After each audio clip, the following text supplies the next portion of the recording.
Hello everyone. Now, let me just see. Change over here. Let's see here. This one? Yeah.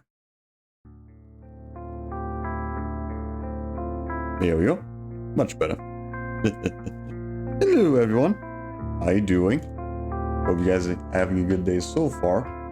So yeah, last stream, which was yesterday, was good progress with the GTA 4. Man, we should be almost done with that game finally. Managed to get through the main story of the DLC. Although there's still plenty of other shit left to do. Like, for example, finishing off the rest of the side stuff and also getting 100% completion on the side on the main story objectives. And that one might take a bit. Oh boy, it's gonna take a bit. Unless there's like a fucking cheat that makes that shit a lot easier. I'm just not aware. I don't know. We'll see. We'll see about that some other time. For today though, we are gonna be going back to more Need for Speed Rivals. Right. Let's see. Last we left off, we finished off with all the speed lists and all the miscellaneous shit we had to do to get the platinum for the game. So now all that's left to do is just farming the SP points with the cops all over again. And oh boy, it's still gonna be as fucking grindy as it was on PS3. Because we're just the same process over and over again.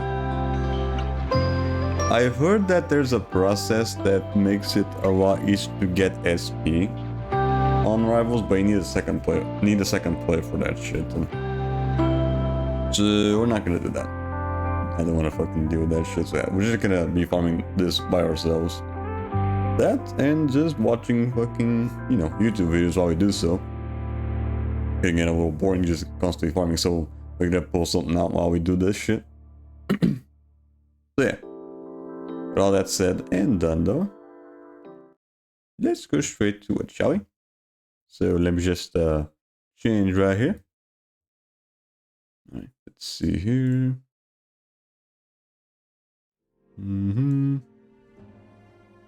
You? Shall we?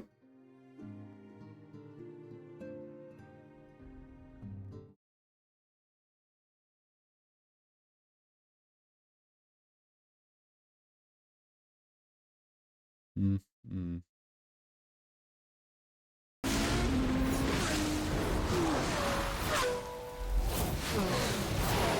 Might as well also have the video on, just have it ready.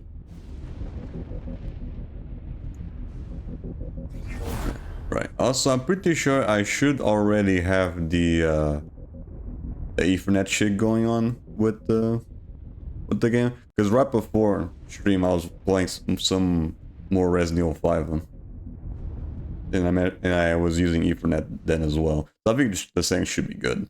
I think.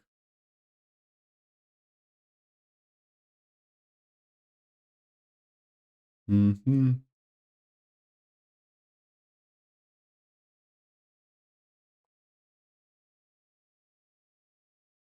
Come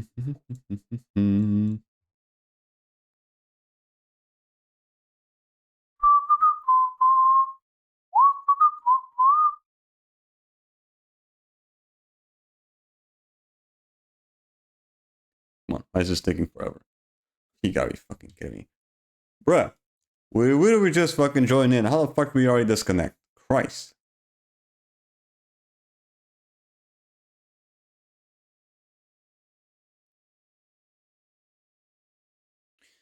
Ugh, my fucking god. Well, this shit's gonna be good. Hopefully that was the other one. Hopefully that's the other time we run into a fucking disconnect. Otherwise this shit's gonna get really fucking annoying.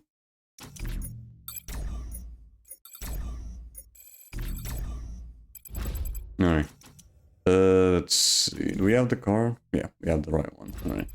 So let's just go straight to it. I really hope that was the only time the game fucking does that. Alright. Already have the video ready here. Here is it. Yep. Alright. What do we have here? This is how you celebrate an icon. In the honor and name of Charlie You always have to do it. It's always tradition to always watch a fucking next video. But it was dedicated to Charlie. That's fine. I always look forward to whatever shenanigans he's gonna run into. Multiple times for speech. He has been arrested in England for speech many times for like nebulous Islam. Right, I remember you mentioning that beforehand on previous videos. Mostly just videos where he mentions anything related to the UK. In England. But I missed them. Meaning, a lot of immigrants, legal or otherwise, primarily from Pakistan and Afghanistan, were literally raping white children in England for years. Yeah, right. I remember you mentioning that shit in that other news. Or the girl that was protecting her sister or whatever. They arrested him for Islamophobia. He was in jail for years. He was arrested multiple times. So England is doing a gigantic protest saying that England is for the English people. Base, actually. And they should deport Give me. Fucking little shit. Stop wasting my fucking time with this, dude. Come on. Fucking hate when it tries to do this damn job, because it always fucking ends up glitching out. This really is a revolution. The future belongs to us. This one is for you, Charlie. This fucker always ends up glitching out here. The second he goes for this damn jump. Christ. This is absolutely diabolical. No one's just ever restart. seen anything like this before. Fucking god. This Sometimes the AI just is so fucking annoying. Endless. And it was the convergence. Right. I even remember, yeah, even Hiro mentioned talked about this story as well. How the left side of politics is just completely fucking misrepresenting the story. Crazy. You can't trust the media nowadays. You just can't. You never know when she's gonna bring some bullshit at you. Also, where the fuck did that guy come from? Where the fuck did that guy come from? Come on, dude. So this is insane. And the more you look at it, the more insane it gets. The liberal legacy media have labeled everyone far right, and that's literally what they did. They just called everyone far right. All of these millions of people. Do you understand what we're looking The majority They of people in there. Millions of people far right. For simply voicing an opinion that doesn't fit theirs. Welcome to reality. If they disagree with your opinion, they will kill you. We saw that. Saw that with Charlie Kirk. And we will never forget. We will never ever forget that you will kill us for a different opinion. You know exactly what you are. No, it's the radical ones. The ones that already lost all fucking common sense. Millions of us in London yesterday united as one. Dude. Absolutely. Yeah, look at that. God damn, that's a lot of people. Insane. And it's peaceful. Holy crap. Yeah, no bullshit going on in there. Look at this. Peace. No fire. No police sirens, no nothing. Police officers, only minor amount of protection. Yeah, the police sirens are only hearing right now from the game. Dude, this is crazy. Dude, actual royalty. And this is straight up revolutionary. It really is. So the Guardian, the media has been trying their best to Oh, I've seen that post as well beforehand. Also from Hero. Lie about how successful they were. The Guardian reported that there were 110,000 people at the London rally. But dog! 110, Christ. And still like even filled out the fucking bridge. Your eyes and don't believe your ears. You lost. You lost the narrative. You tried to control it with the media. You tried to control it by telling us that we have to be empaths. You tried to control us with all of this garbage. Literally, their helicopters showed millions of patriots. Legacy media proving again they will lie to your face for their own agenda. This is why no one trusts them. We are the media now. Dude, this has 50 million views. This one tweet has 50 million views. One tweet has 50 million views. Don't believe your lying eyes. Lying ears. Likes. This is insanity. This is what absolute victory looks like. What are we even talking about? 110,000? 110,000, dude. This is like counting grains of sand on a beach. So the Guardian, of course, reports it's 110,000. And of course, they end up fucking lying. I'm pretty sure it wasn't just the Guardian. It was also some other media that was also lying about that shit. People have This UK media, I think. It is caught our country values. He says after arresting Tommy Robinson multiple times. But we will not stand for assaults on police officers doing their duty or people feeling intimidated in our streets because of their background or color of their skin. That's right, it's all far-right fascists. Right, that's right, shitlib fuckwit the third has a lot to say. Brit. Oh. The nation proudly built Oh well, still managed to hit him. It's fucking not though. It's not. Alright, Britain's not a nation built on diversity. It's literally not that. How can you be the prime minister of your country and not know what the basic foundation of your country is? It is literally Absolute not. cuck right here, goddamn. Our flag represents a diverse country, and we will never. UK was built on diversity. Oh what? Oh yeah. Were there already any fucking Indian dudes, or yeah, were there already any fucking Indian dudes before before the UK was fucking colonizing India? That's what we call unity. That's people fighting for their country because they love their land. You are literally misrepresenting what your country is, and you can tell. This is Tommy Robinson's tweet, 300,000 likes. This is Keir Starmer, the Prime Minister's tweet, 12,000 likes. It's very, very clear that England is becoming conquered by the English. They're taking it back. They're taking their land back. Based as fuck. Hell It yeah. really is. It's so incredible. So Zara Sultana, you know. I think that's not the same shit in Portugal here. Oh my god. Fascists aren't welcome in our streets. Not today, not tomorrow, not ever. So the irony is, and this is Yeah, very lucky though, because I'm pretty sure other parts in Europe are also like this, like fucking France and Germany. Christ. So these 3 million people that went on this rally. I haven't heard anything from Spain though. I think Spain is also the same thing with Portugal, but I'm not so sure about that. These 3 million people, British people, who have lived in England for hundreds of years. Their ancestors have lived in England for hundreds of years.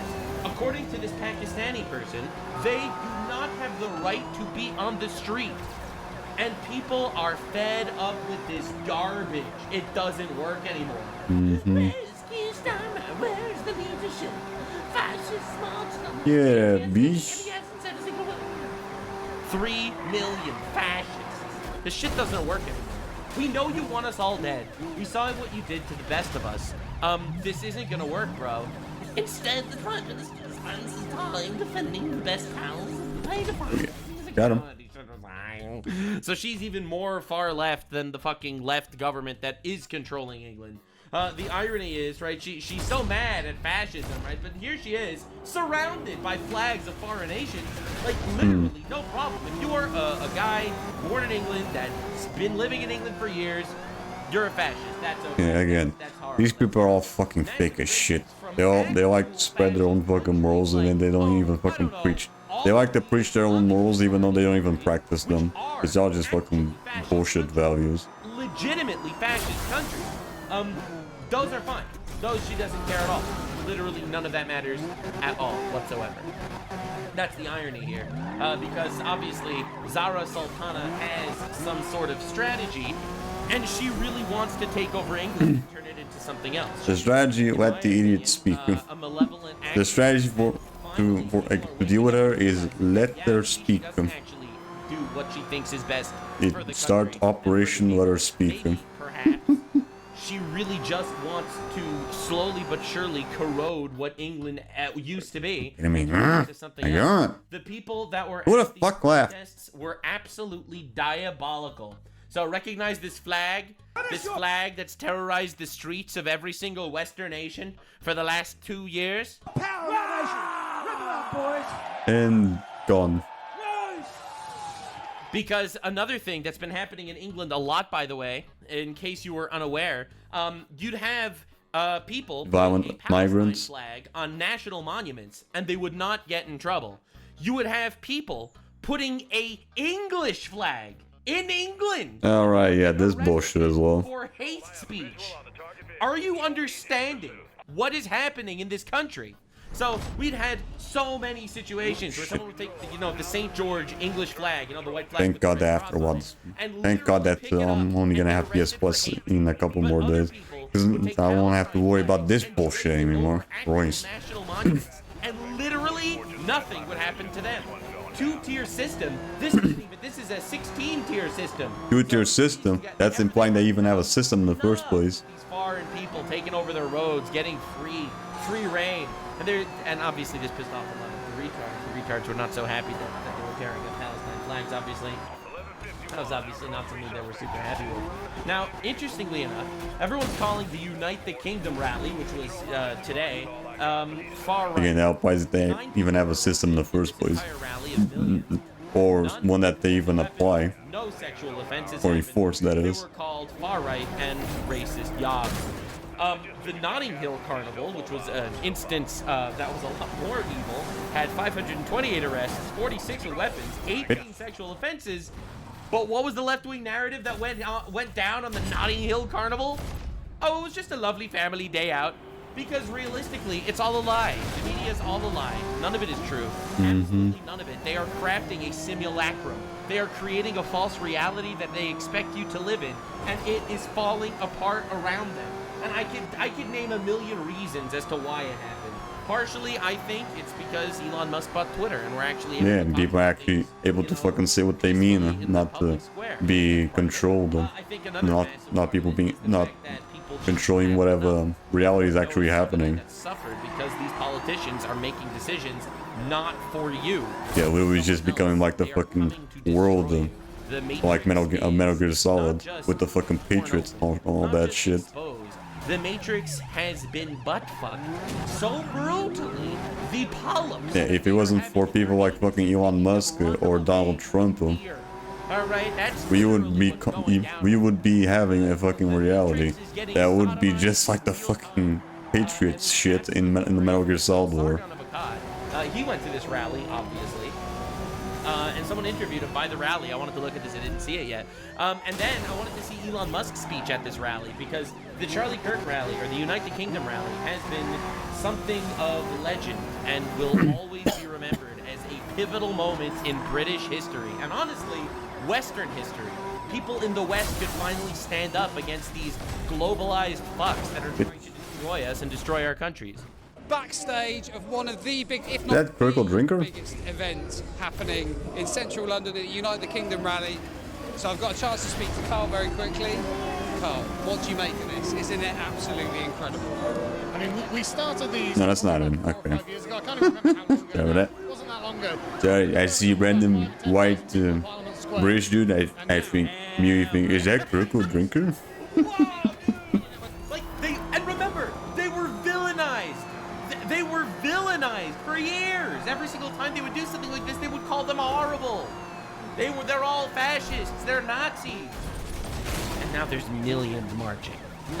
Numbers, but it looks like You woke a sleeping giant, and I really think the Charlie Kirk assassination was such a wake-up call for the world. Yep. That whole thing just opened up the eyes for so many fucking people.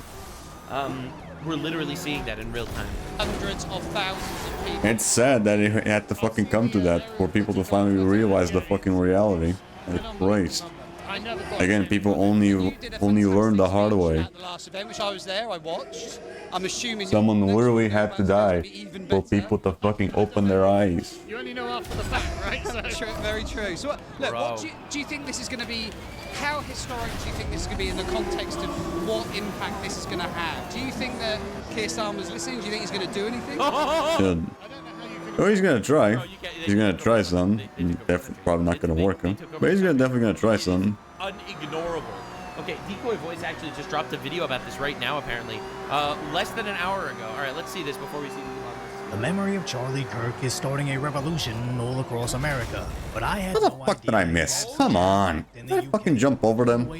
Oh my god. Australia and I seriously just jump over the fucker? Charlie Kirk was a man that fought for God. Every single nation, every single Western nation, Bitch. has been affected by his assassination. Seriously fucking jump over the dude? Look, Oh my god. I spoke to family in Israel. The entire country of Israel is mourning for this guy, for Charlie Kirk, because he was a man that fought for God, and he was taken from us too soon. Yeah, person actually had Every fucking single morals. person that basically Actually has believe a in what he... soul Actually, felt for someone he actually believed, not some They fucking didn't kill horse him shit. because he had different financial They're only goals. doing it just for They killed him brownie points because on Twitter or whatever. he preached for God. That's why they killed him. That is why they hated him. So realistically, Yeah, even in Japan they're fucking talking about Charlie every Kirk single as well. Western nation, I think, Right. felt it in their heart. Look, in Israel, they're naming a public square after Charlie Kirk. Bro, he wasn't Israeli. He's not even Jewish. Doesn't matter. None of that matters. He was a man of God. And they're naming an entire square in one of the major cities after him. There are murals and walls on New Zealand and on walls in Spain. There are vigils. In Spain as well? Oh god. everywhere. Oh In shit. America, obviously. I didn't know that. Japan and in Korea. Yeah, why have I never heard about it before from the fucking news? He was brutally taken from all of us, changed the world. He's gonna go for the fucking... He's gonna go for that fucking jump, isn't he? Oh my god. Fucking annoying shitbag. Burned a Korean Going restaurant. for the fucking jump again. Motherfucker. As these concurrent protests just highlight the key differences between the left and the right. As reportedly, Alright. this TikTok. Oh my god, I hate when the AI does that. Just wastes fucking time. Is that he is not martyr material, so his death will mean nothing. Second the fucker decides to go for that jump, instant restart, because he's just gonna get fucking stuck in there. Oh my god. Oh, so first of all, how wrong you were, you evil bitch. Insane. Will activate no one. It will impact few. And like these people are so these people are so Vigils hitting idiotic. It'll affect your employer, that's for sure. college campuses, with huge crowds even in New York City, as These aren't human. but also These are abhorrent creatures. Have no morals. Ungodly beings. But then we started seeing Spain paying their respects. Yeah. Watches all the way in Base Spain, Australia finally doing- holding up signs for Base Charlie. fucking Spain, goddamn. Citizens singing. You know why the fuck we didn't get any news about that shit? The only thing that we got was the fucking Jimmy Kimmel shit. Where we all I'm telling you, man, I really think Yeah, why the fuck we didn't get? Why the fuck we in Portugal didn't get anything about the fucking Charlie Kirk memorials in fucking Spain? It was a spiritual attack. We only got the fucking Jimmy Kimmel bullshit. Transgenderism, which is inherently Where the fuck do those guys come from? Oh my god. Right? You know, the idea that everyone's Fucking made in the image annoying of God, pricks, and you have dude. people that want to mutilate that image. What is going on? Why is there so much shit getting in the fucking way of me farming SP? Fuck me, man. Activist person, gay person, dating a transgender person, that was the killer. Like it's so obvious. It's a spiritual. Also, how the fuck did that guy manage to really get was. past It that? was someone that hates God and wanted to kill him for actually affecting people and bringing people closer to God. Like insane. Who knew the assassination of Charlie Kirk was going to ignite American conservatives and moderates, but nobody could have imagined he would become the face of freedom for the entire planet. Yeah. As at the UK's Unite the Kingdom march, which was reported as 110. Literally all around the world, people are paying their respects to the dude. He's right. He's so right, dude. I really like Tommy Robinson. Bro's been cooking. Absolutely cooking. But yeah, this is what I was talking about. I saw this news. I thought it was crazy. Mayor of Netanya, Miriam Fireberg, whatever, I don't know her, announced that one of the main squares in the city will be named after Charlie Kirk. That's crazy. That's crazy. Like, unreal. We are the counter-revolution. It's not going anywhere, mate. Carrying posters of not only Charlie Kirk, but his entire family, as they all rallied behind his memory.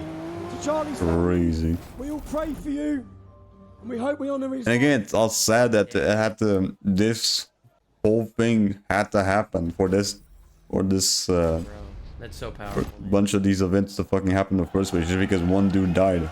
Sad that just one dude had to die for all this shit to happen. So of course, the left tried to make this about the spooky far-right. What you're seeing here is probably the biggest far-right demonstration. Oh my god, it's the far right. Because people just refuse to fucking open their eyes for reality That's how you know the far right. The far right says fucking boomer. unless something bad happens. Care that there are children getting raped by, you know, grooming gangs and illegal immigrants. Wow, shout out to this guy. Dude, unbelievable. Never held in Britain. I've been among this crowd, and I think it's obvious that many of the people who are wearing our flag as a badge of their own white identity and as a mark of hatred of our multicultural, multinational society. Crybaby over here. Multinational society was a McAwesome failure. It was a massive, colossal failure. Okay, unreal. These people suck, man. They really do. But who knew the UK's far-right was so diverse? Oh my god, look at all the black people in the far right. Yeah. All the black white nationalists. I love when that happens, man. It's like, all those black white nationalists are really raining on my parade. Bollocks! Bollocks. I hate black white nationalists. ねえ、昔のイギリスを取り戻そうとしてる。 All those Japanese white Damn, that's a very interesting looking white nationalist over there. Blimey, if I see another Japanese white nationalist, I'm gonna lose it. これ、日本でもやらんと。 Erica Kerr, this is for you. We love you. We stand with Boom. you. We will always have your back, and we love your husband, Charlie. Damn. I have to come and support the event, uniting the whole country, bringing everybody together. Dude, look at that white nationalist, bro. Ooh, oh yeah, I seen that dude has a dapper ass fucking suit. God damn. This looks like the type of guy that would crack a couple of. That has to be like the most American like British dude I've ever fucking seen. 4 nations together. That's why I dress up and then come and support. This guy is in my top 10. That's the most American British dude I've ever fucking seen. My god damn. And notice how nobody was shouting that. Did you hear what he said? Respect the culture. That's what he said, because that's what it's about. Like, the multicultural societies are inherently importing people that do not want to respect the culture. They're importing people that want to destroy and replace the culture. Literally. That is what we're living through. Down any of those very diverse conservatives, as they're all embracing This dude be like, I respect the culture. I don't even spice my food. Beans on toast every day. Beans on toast, that's what you do Shouting around down here. many of those very diverse conservatives as they're all embracing Western culture. We got all the rejecting spice so we world don't heritage, even but use nothing it. Scares a political elite. Oh, more than yeah. when the common man bands together against the ruling class. Yeah, because even the right-wing party in England, they're like fucking cucks. So they immediately went back to their same old tired playbook. It's the women against the far right, bro. It's the hoes. The hoes have come out to play. Of protesters that And there goes all the protesting shit straight to the garbage where it belongs. Protest where they all have mass manufactured signs, totally not paid for. Wow. they get these signs left behind by these mysterious figures who they later discover. Much to the surprise of all of us, the hose mad movement did not work. Bro, they have the fucking Freedom for Palestine. Oh my fucking god. Even the Palestine shit as well? Oh, for fuck's sake. Of all time. It really is. Yeah, this is like the most paid fucking protest I've ever fucking seen. Are funded by none other than their own tax dollars. Yep. Kinda interesting. I knew that shit was being paid by some Right, bullshit. Your taxes and your tax dollars are going to fucking Democrat funding retards trying to enslave and rape you. Okay, that's what they want, and that's what they do. Right? They want you dead, and they want your children broken. That's what they want, and you're paying for them to do it. With your tax money that you're forced to pay. Trump is going scorched earth, from what I understand, on the fucking Soros family. The U.S. until the Trump administration started tracing who was funding these That's riots, right, and they baby. evaporated overnight. Yes, sir. So of course, to offset millions of angry Englishmen, masked Antifa and Black Bloc had to make an appearance, chanting disgusting phrases. So, of course. They're out there cheering Charlie's in a box. Huh? Holy shit! Like they're Again, these people are fucking immoral fucking pieces of shit. Where their coppers initially admitted They have problem no areas morals. with the Unite the Kingdom marchers, but the Antifa idiots, to which the Met Police marched them right into each other, just so they could later state there was significant aggression directed at officers by the Unite the Kingdom protesters, but also turning off the replies. As the mainstream Fucking media rushed cowards. to echo those sentiments, stating far-right activists with clashes breaking out. Marching through the streets of London, one of the largest shit. right-wing demonstrations to take Nah, place bullshit. You fucking teleport as well. times. Organized by the far-right anti-immigration activist Tommy Robinson, Yeah, damn it. a much smaller counter-protest organized. Went too hard on the turn there. Boomer white women. It's crazy. It's all the fucking old Karens over here. Every single time. It's the empaths. It's the empath retards every time. The liberal white women that were fighting against tyranny and fascism. By anti-racism activists. It's all the fucking old Karens just getting out of their fucking houses finally. Do this bullshit. London's Metropolitan Police said a number of its officers were assaulted by the right-wing demonstrators, Dorica, and that 25 people were arrested. It really seems like every single time they start to lose control, they revert back to the same exact plays. As Just in this lies. enormous march across the UK, I didn't see Guys, lies are just misrepresenting what actually happened. had their own riots 4 days earlier, as it initially started with the French angry at their political leadership. But then, women carrying French flags were being attacked by those not.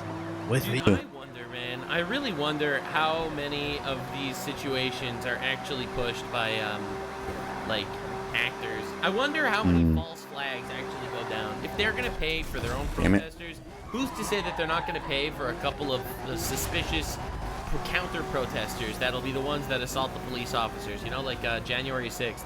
They had like that whole thing where they exposed that there were a lot of paid actors on the inside. Like, I wonder. It's crazy. Paid actors to just make the whole thing look bad. Or he's probably the only ones that actually raid the White House. Interesting. interesting theory. Burning buses to stop the streets. As sadly, that wasn't the only place they used fire on the freeways. As they specifically... I mean, it wouldn't surprise me. I mean, they've always... We all know that the fucking left like to fucking pay for their fucking protests. The mainstream media didn't seem to cover it like the Unite the Kingdom rally, where they seemed to make it more about pressure on the government and... Well, I mean, to be fair, the French government kind of collapsed. So, you know, the Kinda. French government collapsed, so... Like, what Dude, that thing, the French government was built with a fucking deck of cards. That thing was gonna go off by itself pretty easily. So when the left burns down entire sections of the city, they're protesters in Paris. But if the entire community marches against the establishment, that's the far right clashing with the police. But they only classify you as far right, so they can later call you a fascist. As they simultaneously encourage psychos online, they need to eliminate these evil fascists. But now, Just a vicious cycle of not actually getting anything fucking done. Charlie Kirk killed. You know, you call them fascists, you call them evil, you say that they're conquering your country, you say that you can only fight back through revolution. And the solution is murder. And the solution is violence. They don't call you a Nazi because they think you're a Nazi. They call you a Nazi to kill you. And then when someone does kill you, they'll say, well, that person was mentally ill. That was a mental... Man, that was just an exception. It's not our fault. It's that guy. It's guns. Right? Guns killed you. Nebulous guns decided to shoot on their own and kill you.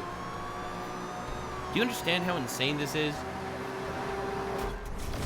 You can be the most moderate motherfucker of all time that wants to vote for Trump for economic reasons. They will call you a Nazi to justify your death and celebrate when that happens.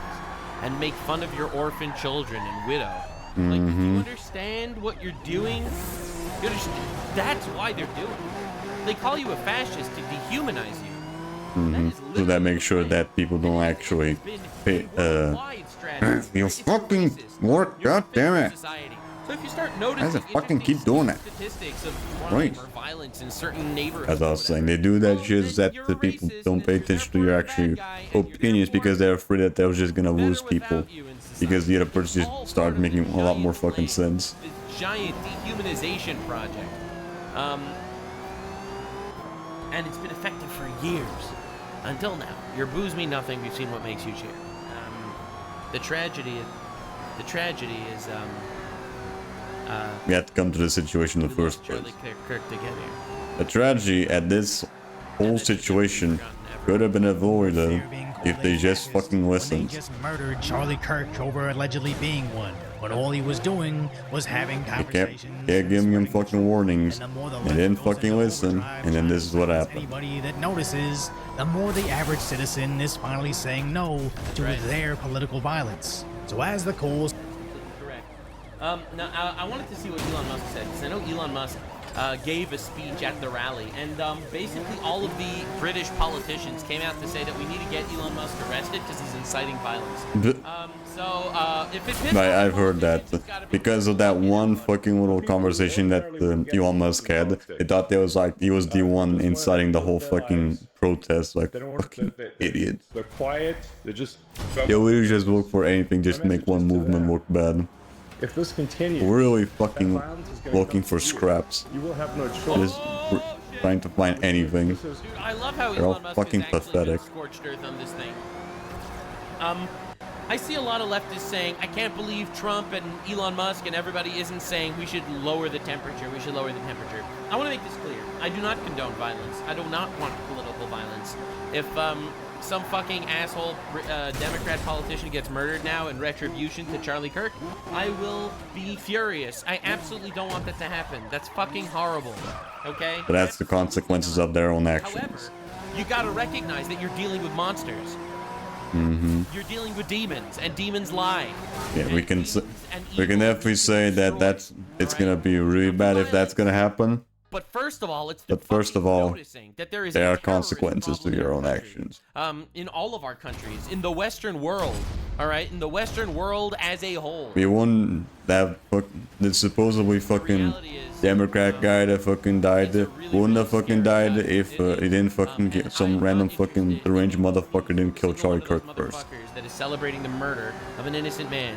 They are celebrating and condoning terrorism in our country, and they are honestly not someone that should be, you know, that we should engage in civil conversation. The last guy that engaged them with civil conversation got shot, murdered for it, and they celebrated his death. So, with all due respect, I pray that they can find a way out of that fucking pit that they find themselves in. But as they are right now, that is not someone you can talk to. This isn't everyone on the left either, by the way.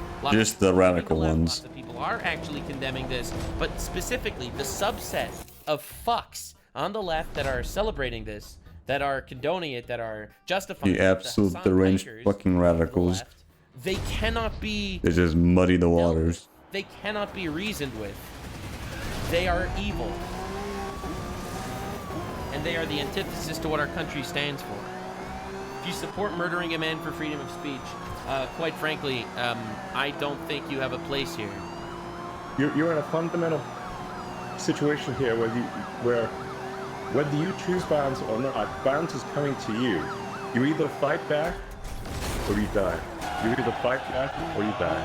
And Okay, all right. That's why all the politicians are freaking out. Oh shit. Oh shit. That's why the politicians are freaking out. You fight back or die. Now, obviously, fight back isn't violence, assassinate enemy politicians, but it means don't just roll over and let them destroy you. Yeah. Because that's what they want. They killed Irina Zarutska on a train. But they will really take any words and make it sound worse. They didn't want to label it Just to the killer, by the way, is out of prison now. Just to make their own opinions work better or whatever. To validate their own opinions, that is. The killer is out of prison. All right. So we have to do something here. All right. Like there is a problem. They want to kill us, and they will celebrate our deaths. Okay. We do have to fight. Again, not fight with violence. Absolutely not. With reason. Zero violence. Okay. But no, they want you gone, bro. The truth. None of this could have happened without you giving the British public access to the truth and giving us free speech and fighting for our free speech. So on behalf of Great Britain... Without Twitter, this shit would be cooked. Yep. Elon changed the course of history buying Twitter.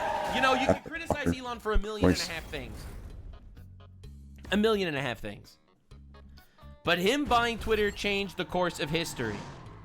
The British public, we're incredibly grateful, Elon. You realize they were arresting hundreds of people a year on speech. They were arresting right. people for Then also they're also affecting what you could really say on fucking. Arrested for speech. They could really. Welcome. You mind?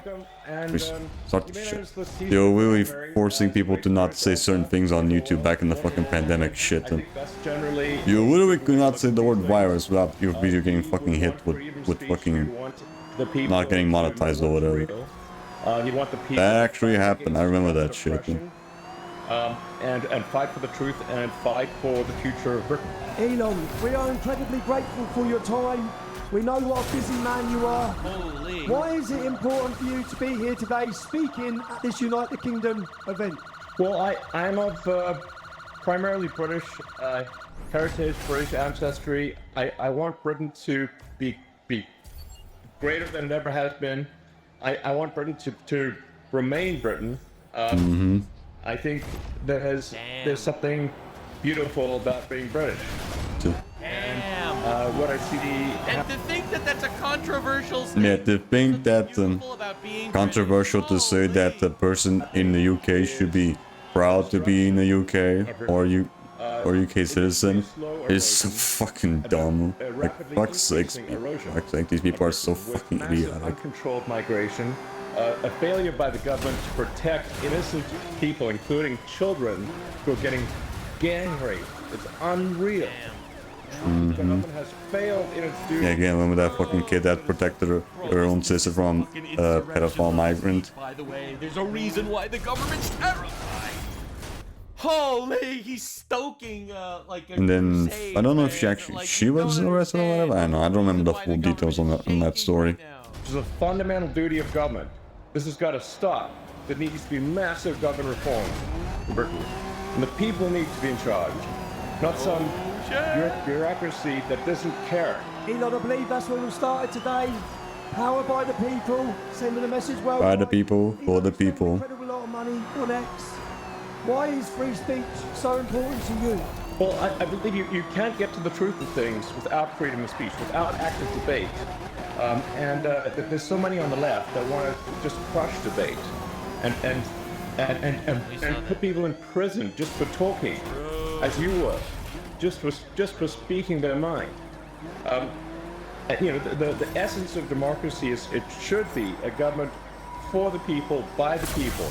Yeah, right. Yeah. And in fact, this is a government against the people. Dude, I was so mad when they arrested Tommy Robinson like the second time. Like I just made a joke. Like, let me see if I can find this tweet. I made a tweet like as a joke about Tommy Robinson because I knew he was arrested for speech, which it sounds so crazy, right? Yeah. Like, it sounds. Although so people were arrested for speech as well beforehand. Arrested for speech? What the fuck? So like, I made this tweet like as a joke. Like so, this is Keir Starmer, the Prime Minister. Free speech has not been abolished in the UK and will jail anyone who says it has been. Keir Starmer. Tommy Robinson says basically, I respond carefully, you can go to jail for this tweet. And he got arrested! He actually, like, he got out since then. I think he was only like, one of those overnight prison shit. But he was arrested, man! Dude, I felt horrible. I felt so bad. Oh my god. But, like, that At least it was a funny one, so we'll let it slide. This is why everyone is gathered here today. Something's got to be done. This is my client's defense, Your Honor, the meme was funny. You're responsible for the people of Britain. In my client's defense, Your Honor, the meme that he posted was pretty good. It was funny. I chuckled at it, so I don't know. We should let this guy slide. Stories and how the government did nothing and try to hide it. They try to hide these horrific crimes, and then you see how much violence there's on the left. With our friend Charlie Kirk getting murdered in cold blood this week, and people on the left celebrating it openly. The left is the party. This is such a wake-up call. Everyone is trying their best to make believe that the shooter is somebody else. Oh, the shooter is a Nick Fuentes fan because Nick Fuentes hated Charlie Kirk. Oh, the shooter is actually a secret Israeli operative.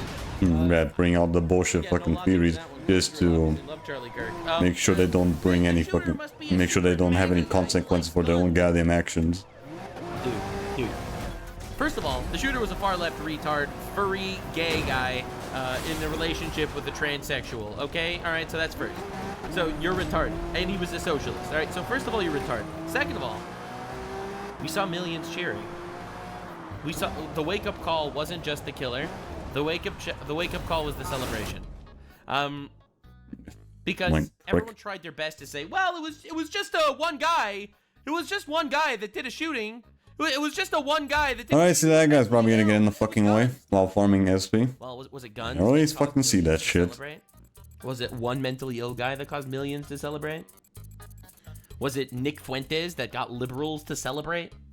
Absolute fucking retards. We know. No, what the hell do we stop at? You want us dead. You want our children raped. No, not that. We see it. We know. All right, thank you. Thank you for making it very clear. Of murder and celebrating murder. I mean, let that sink in for a minute. That's who we're dealing with here. That is who we're dealing with. Elon, just so many of the British public. Now this is gonna be the annoying part, trying to figure out what fucking car we stopped that from last They're time. worried about being imprisoned. They're worried about being attacked, even to share their speech on your platform of X. Nope. What message would you give to them? The message is really. Was it the Lexus? I don't know. The reasonable center, the common There we go. sense. Found it. So my appeal is to British common Let me sense. check. Let me just check the first one though. Around you and say, if this continues, what world will you be living in? So right now we're at the Lexus The reasonable LFA. center, the people who ordinarily wouldn't get involved in politics, who just want to live their lives.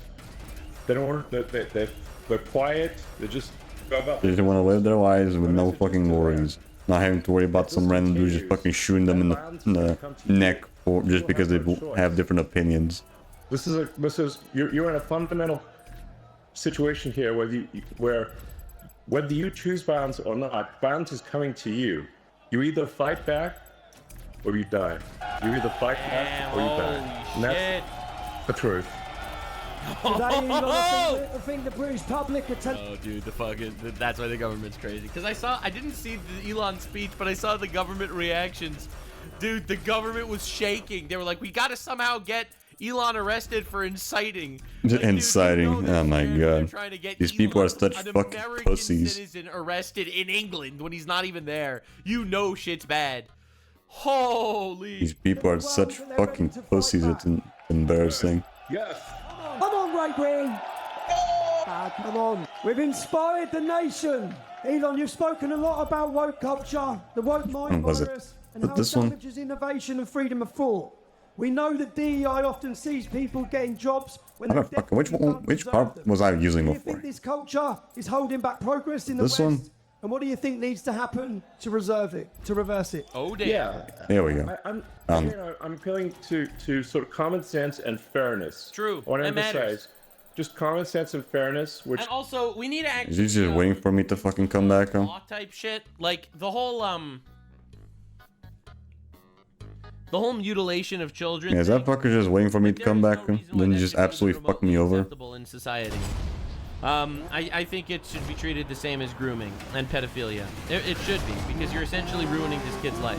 Like it is absolutely demonstrably horrible, and there is no discussion. You see, I personally think the whole transgender thing altogether is dangerous, and clearly it doesn't help. Especially if it involves children. Whether they transition or they don't. So obviously it doesn't help. So I mean, so whatever. Oh, it was that We'll have that discussion another time. But getting children. I was involved, expecting like a fancier car, but whatever. Like, it's disgusting. It's absolutely horrible. is that we should make our decisions based on merit, on how if somebody is talented and hardworking, then that should be the only means of advancement. There should not be discrimination on the basis DEI of sex or religion or. Yeah, just worry about their credentials. They actually know what the fuck they're doing. And what a lot of the woke stuff is it's actually super racist. It's super sexist, and it's often it's anti-religion, but only anti-Christian. Dude, I think it's why only anti-Christian? That's unfair. So this is why again my message is to the reasonable middle. Do you not want a world where there is fairness and common sense, and you advance as a function of how hard you work and your talent and your integrity? That should True. Fucking. That meme is fucking spitting. God damn. You know, we hear so much about censorship being pushed by governments and global corporations and organisations. A lot of people don't understand why we're allowing mass, uncontrolled immigration into all Western nations. Yeah, good question. Do you believe that there are powerful forces outside of elected officials, some are controlling governments, that are trying to control the flow of information? And how do we resist that pressure? I think when you look at the behavior of organizations, You guys are not really giving me much. what is the incentive for these organizations? And frankly, You're not really fighting that there's a much. incentive on the left to import voters. Okay. So if Right, they can't convince their nation. See, I think this is largely like what they've been doing in California. Like, they open the border, they bring in a bunch of people, they'll all vote left, because the left is the one that's going to want to bring in more people. The left is the one that's literally trying to give them Social Security and give them free money. They Will we give them anything without working for anything? by opening the borders. It is truly evil. To vote for them. They're going to Taking advantage of people's fucking misery just to keep their own fucking bullshit going. Frankly, it's a strategy that will succeed if it is not stopped. And it is thus far. It'll be too late at some point. Either you fight back right now, or it's over. We are one generation away from the end of Western civilization, if nothing is done. I'm not even like exaggerating, because the people that are being imported, the immigrants, they have like 8 kids in each family, and people in the West, largely because feminism is retarded, they have like 1 kid per family. Literally, you are being outbred by people that you're importing.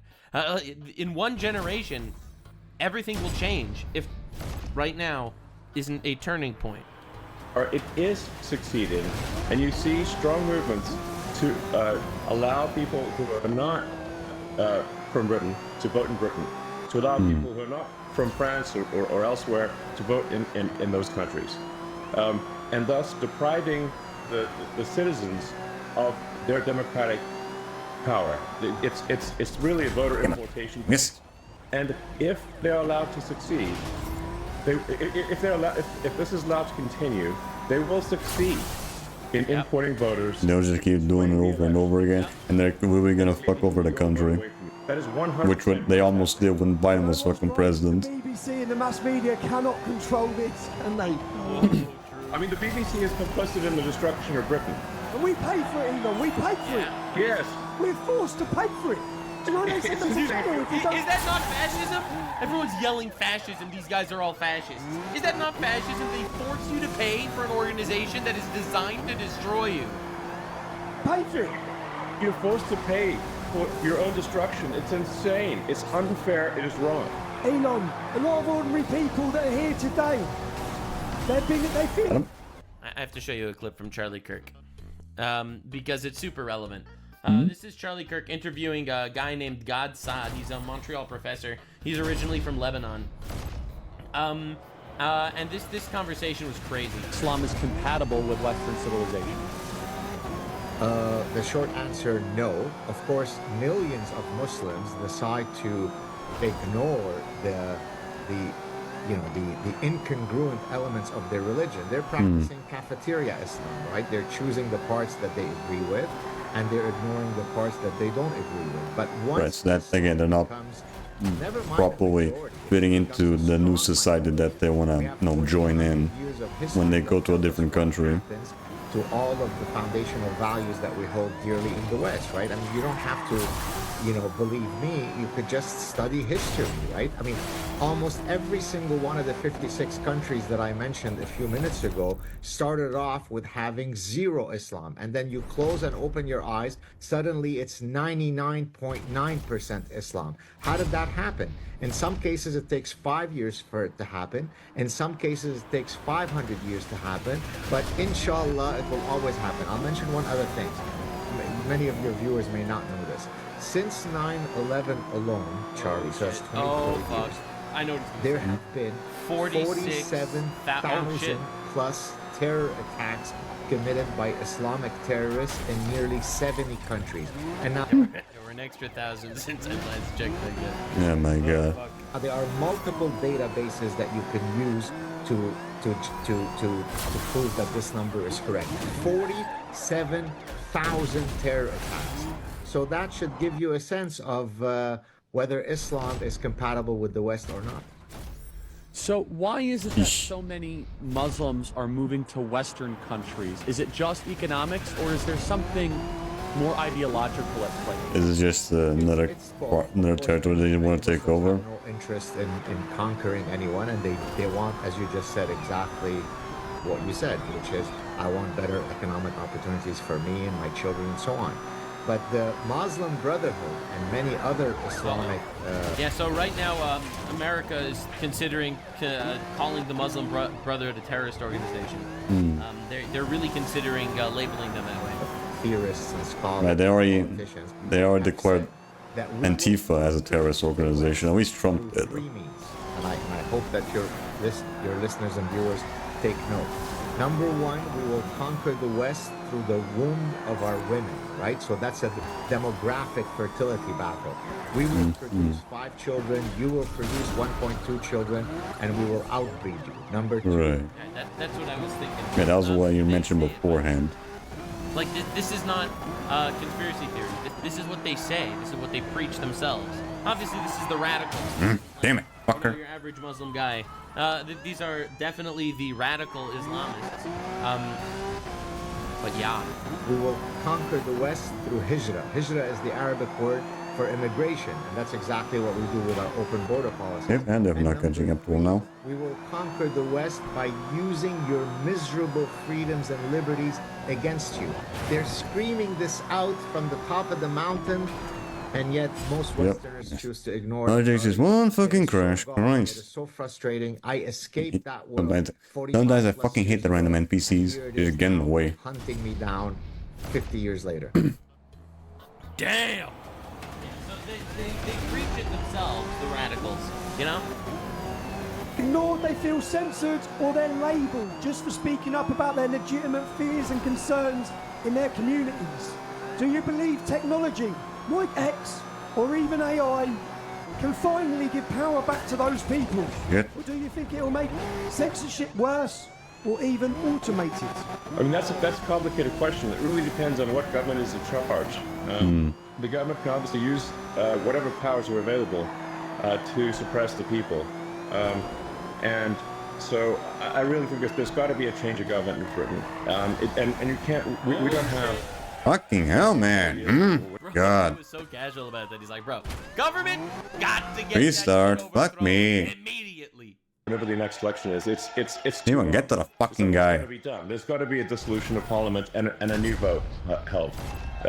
It's and really what matters is rallying the people of Britain, really getting the people of Britain to get the message out there, talk to your friends and family, and build a massive power base among the people.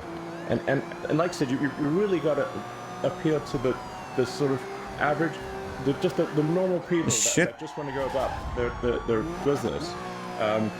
That they're in a village somewhere, they're working. And you already boy. I didn't even see that. If we don't take action, they won't be able to mind their own business because other people are going to come and maraud them. There's genuine risk of rape. Don't you fucking dare, asshole. 3 million people live. There we go. This is massive. Annoying ass car NPCs. They're also pretty fucking annoying sometimes. Country and dissolution of the entire way of life. And so, yes, in the normal course of business, will you fuck off? My God. If you weren't under a massive attack, then people should go about their business and just live their lives. But unfortunately, if the fight comes to you, you don't have a choice. You have to. You have to fight back, rally, or just defend yourself. All of the people of Britain to fight for the future. Let me ask and if people this doesn't happen, there won't be a future. Are you ready to fight for your future, Britain? Fight for your future. Do it. Will we be gagged any longer, Britain? But you know what I mean, Tommy. You know what I mean. There's. I mean, I talk to my friends in Britain, and they're like, yes, they're in a village here or there, or a town or city here or there, and they're like, well, it doesn't seem like it's really that much of a problem. I'm like, well, if you want to know what's going to happen to your town or village, just visit London, and you see that it's or just Germany, or France, or any other country that's been infested with fucking violent immigrants. It's only a matter of time before that is what happens to your town or village. It starts in London, but it will spread to every town and village in the country, and no one will have any peace. We're running out of time, people. We're running out of time. Elon, you built rockets, you built cars, you built satellites, you built AI. Things most of us couldn't dream of. It's fair to say you're a visionary. When you look at leaders in Europe and the UK today, do you think they share the same talent for future vision, or do you feel like they just want to control? Nah. They just want to control you. I think we've got to have a freer country, a freer. Europe in general has to be freer. It's stifled by bureaucracy. I think it's corruption. That Britain left the EU because there's just too much bureaucracy in the EU. But frankly, instead of really going down a path of personal freedom and deregulation and getting rid of these stifling regulations, unfortunately, the British government has pretty much stayed on par with the EU, if not in some ways made the stifling regulation worse. If you have excess government regulation and oppression, you stifle the freedom of people to try new and great ideas. And Britain used to be a country that did amazing things, some of the boldest things on the entire planet. Yeah. And that is possible in the future. Yeah, remember the fucking, industrial revolution that happened in Britain? No more. London's definitely not the fucking hotspot of the world in right now. Now it's fucking America. The civilization is fragile. We agree. Yes. It's precious. When you look at the West right now, every country in the West, with its wars, its divisions, its censorship, and its declining trust in institutions, none of us trust them at all. None of the public trust them. For good reason. Are you optimistic or pessimistic about where we are heading? I think if the people of Britain take He's just refuel and shit. ensure that there's a government. We really there's a lot of work to be done. I'm really glad at least people know, like, recognize the issue. You know? That there's a lot to be done to fix the whole problem. Foreign interests. Then I think Britain has a great future. And I think we can be optimistic. I think there's amazing things that are possible. If the technology that is coming is used in the right way, we can have an incredibly exciting future, one which is, sort of Star Trek made real. It's sort of like the exciting utopian sci-fi. He's definitely a fucking Star Trek nerd. Robots, and we've got incredible technologies that. Yo, Elon Musk, thoughts on the meteor? So let me tell you about robots and spaceships. That's my guy. That's my dude.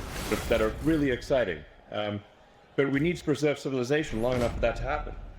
And we need to go onward and upward.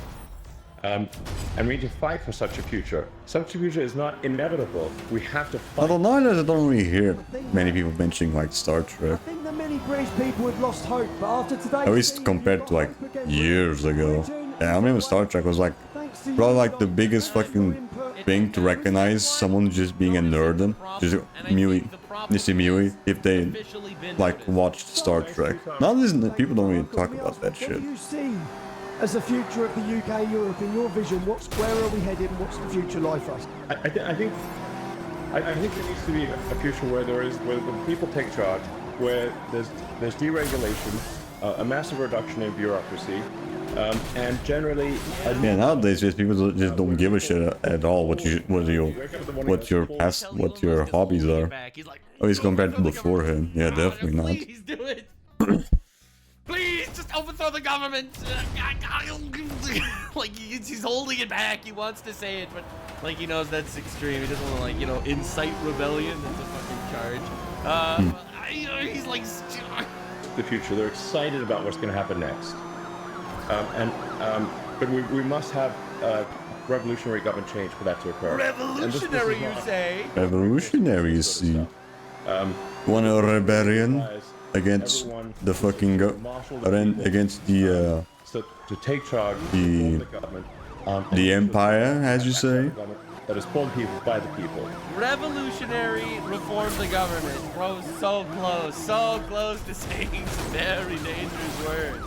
I really think if one more major event motherfuckers being very careful with that shit. I think it's so volatile now. Obviously praying that we can get through this shit, but it's so scary. And that's essential. and that's not so we're really at a fork in the road here. We're at a fork in the road. Ready, turning point. To darkness or greatness, and that will be decided only in a matter of years. And we must take the path to greatness. And that's the path that's exciting and inspiring, and will make life worth living. You've done more than anyone to show. That was like the most autistic battle cry of all time. But you know what? We'll take it, bro. We'll take it. It's better than nothing, I suppose. Against the generation of our daughters, on behalf of everyone, and on behalf of all of us in Great Britain, you know what? We wouldn't even be in the fight. Not only are we in the fight right now, but we're on the advance. Thanks to free speech being fought for us by Elon Musk. We're very grateful, sir. You're most welcome. Thank you. Hell yeah. You really changed the course of history with this one. He really did. He might have saved England. It's crazy to think about it, but he really might have. It's obviously a lot of people that came together to work together on this. This rally, this massive rally, could Musk here just incentivized them to just believe in their morals. without Charlie Kirk. And just stay strong against the bullshit. But you know what? People are finally waking up and realizing that there is a force that is coming to destroy us, to destroy our culture, and we have to fight back. We're living in a really, really scary time. And realistically, I pray to God that we get out of this as unscathed as possible. Man, we don't want any more incidents like fucking Charlie Kirk. Out of our hands. God is good. Like, subscribe, and this. I always try to have like the longer ones right from the get-go, because these things always tend to take fucking forever. Nexus videos always tend to be like one of the longer ones. Alright, what else do we have here?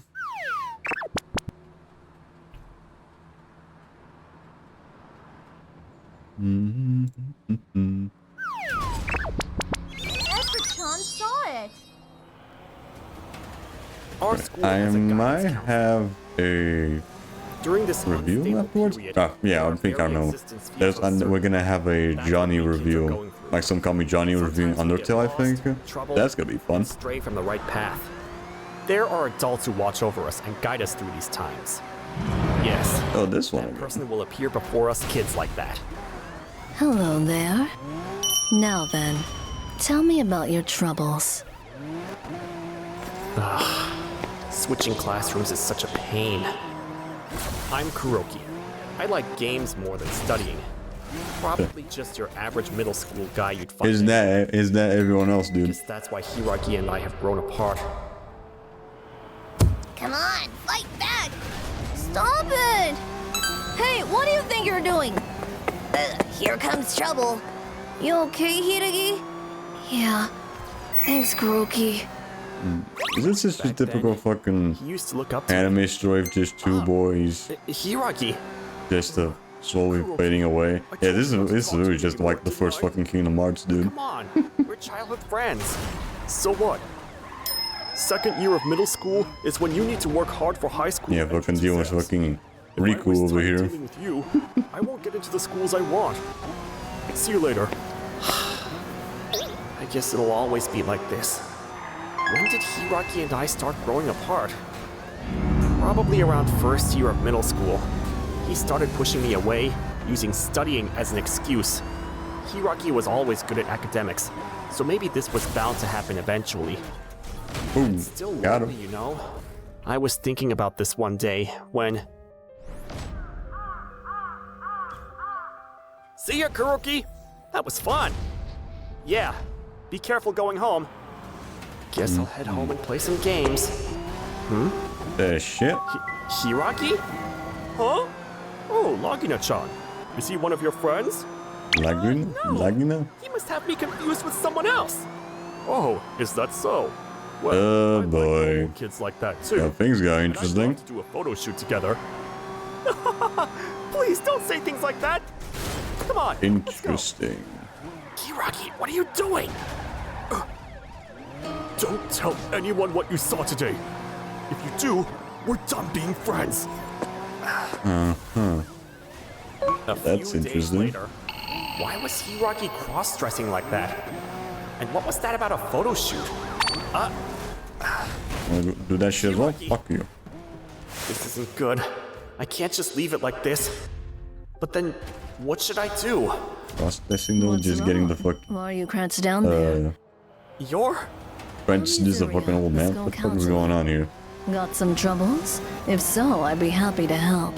Yeah, I thought this was just gonna be like your typical fucking best friends fucking falling off, but this whole thing turned out just became fucking interesting. God damn. The whole twist into the That's plot. what happened. Yes. I don't know what to do anymore. What do you want to do? What? Hideki was cross-dressing, right? Do you want to make him stop cross-dressing? Or stop the photo shoots? Or both? And I'm curious what you plan to do after that. From what you told me, it sounds like you two were growing distant before you discovered the cross-dressing. Honestly, I'm not really sure. Too many things are happening all at once. But I still think of Hiraki as my friend. I just want my friend to be happy. But I'm worried whether he can really be happy the way things are going. I understand how you feel, but whether he can be happy depends on him. What?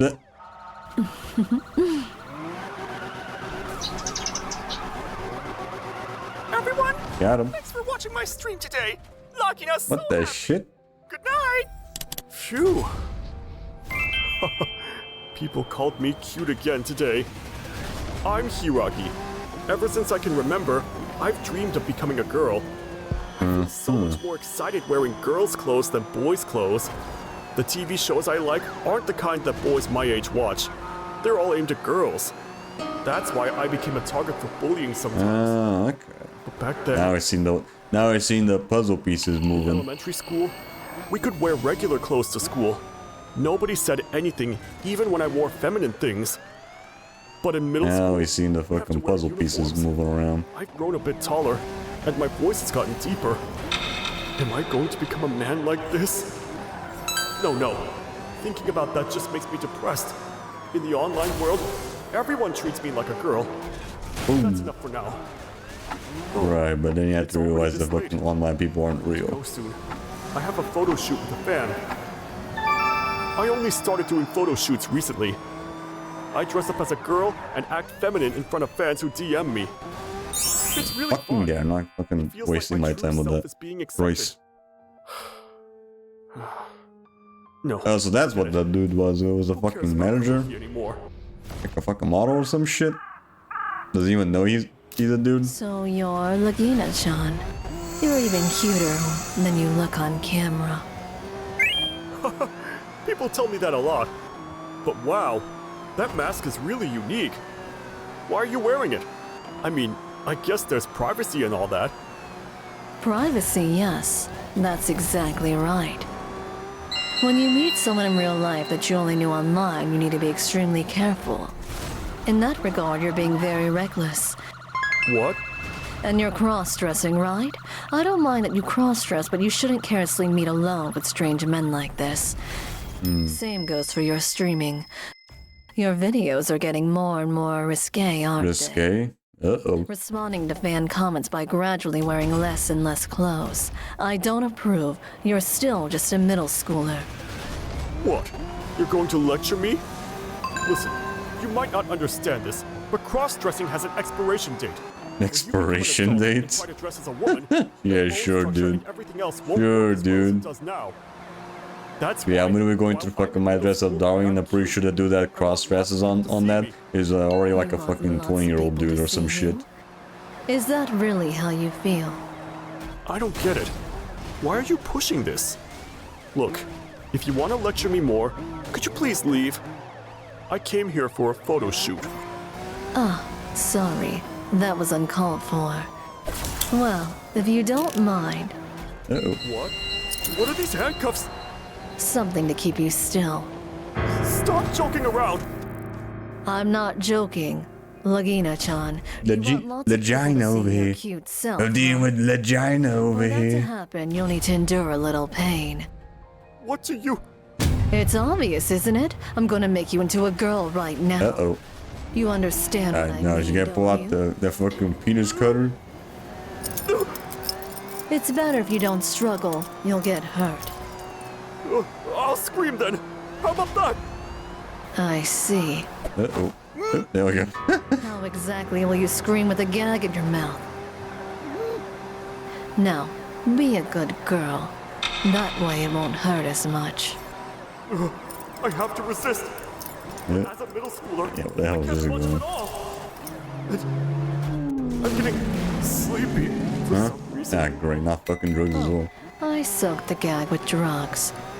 It would be nice if everything was over while you're sleeping. Ah, okay. Someone help me. Kuroki. Wait, motherfucker wakes up. Jay-Z Mew checks his fucking pants. Where am I? Wait, was that just a dream? It has to be. I'm not hurt either. Bro, it was real. Did they let me go without doing anything? I don't understand anymore. Hiragi? What? Kuroki? Hey, Hiragi, what's wrong? Why are you crying? Did someone do something to you? Well, they were about to, but somehow I got away without... Somehow he got away, yeah, dude. They would have just fucking left you there. Hiragi! It's okay, Hiragi. Ugh. No matter what happens, I'm your friend. If you're worried about anything, just tell me. I'll listen to whatever you need to talk about. Hiroki. Actually... So that's what happened. Ooh. Yeah, they didn't do anything to me, but... It was scary. Hiragi, it's fine if you want to cross-dress. But you should stop those photo shoots. And the streams as well. Kids can't win against adults. Don't do dangerous things in places where the adults who protect us can't reach you. Hiroki, you don't despise me? For wanting to become a girl and all that? Of course not. Right, that's not the issue. Sure, just the issue is just you being fucking reckless about it. Boys who want to be girls, girls who want to be boys. But beyond all that gender stuff, you're still you. As long as you're you, I'll never despise you.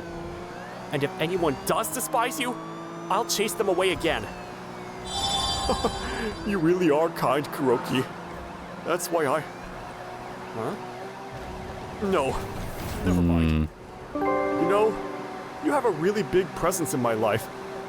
You've always been my hero, protecting me. A hero? That's going too far. But that's exactly why I was scared. What if you despised me? That's why I didn't want you to know about wanting to be a girl. And I pushed you away more than necessary. Hiragi, will you still be friends with me from now on?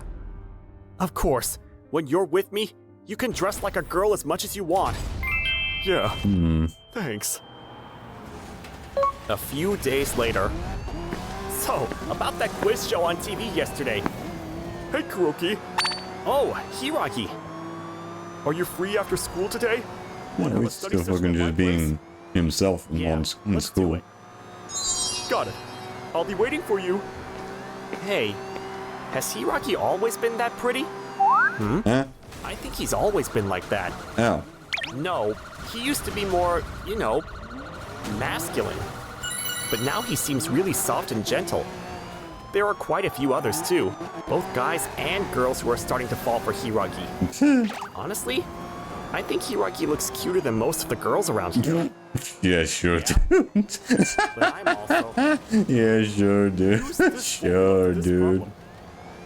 Wow, Hiragi, you're so smart. I show you, you're not just fucking... Sure, you're not just fucking gay, dude. Lately, I've been getting flustered around Hiragi too. What is this feeling? What are you two talking about?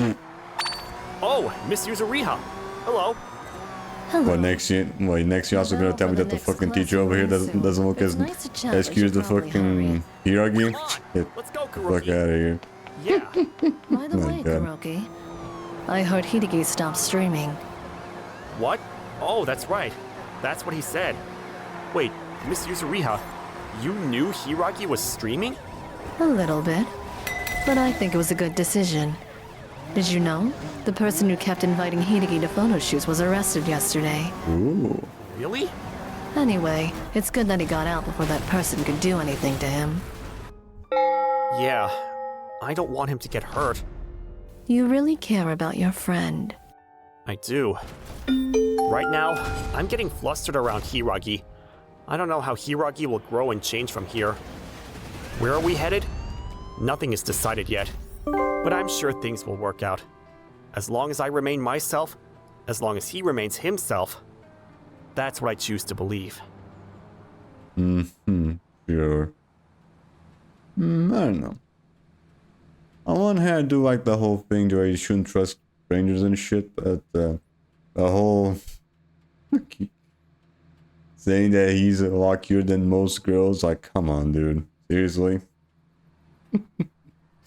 Oh my god. Whatever. Let's just move on to other stuff. Yeah, what do we have here? This episode is sponsored by Game Maker. Yeah, it's finally here, puppy. So, was it worth the wait? You think so? Well, I also enjoyed my time with it, but I have some questions about some of the finer details of its designs. Let me explain. In our previous I've only seen a little bit of the episode, Silk we Song, covered mostly just how from its other early people. games designed to make the player And also just Hollow Knight in general as which well. makes eventually overcoming that challenge feel all the sweeter. But is that still the case with Silk Song? Well, we'll get into that, but before Fucking bitch, we get out of the fucking way. Oh my god. Fortunate stuttering cogs, I want to preface that I adored this game.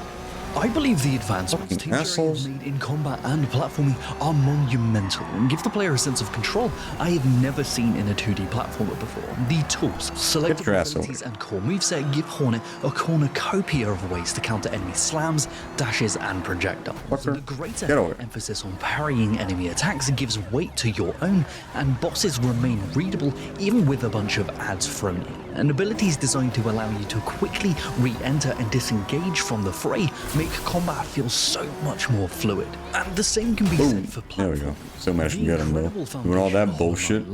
Christ. Taking a simple dash and turning But I need to fucking play All Night at some point though. It does look really interesting. This combined with the grapple. Too bad I still have other shit that I want to play as well. Again, massive fucking backlog. The scenery and enemies alike, which is important. Last thing I want to do is just, you know, add more to it. Due to Silk Song's newly introduced quest system, which encourages more thoughtful exploration. But it still looks really fucking good though. And is a fantastic addition to the game.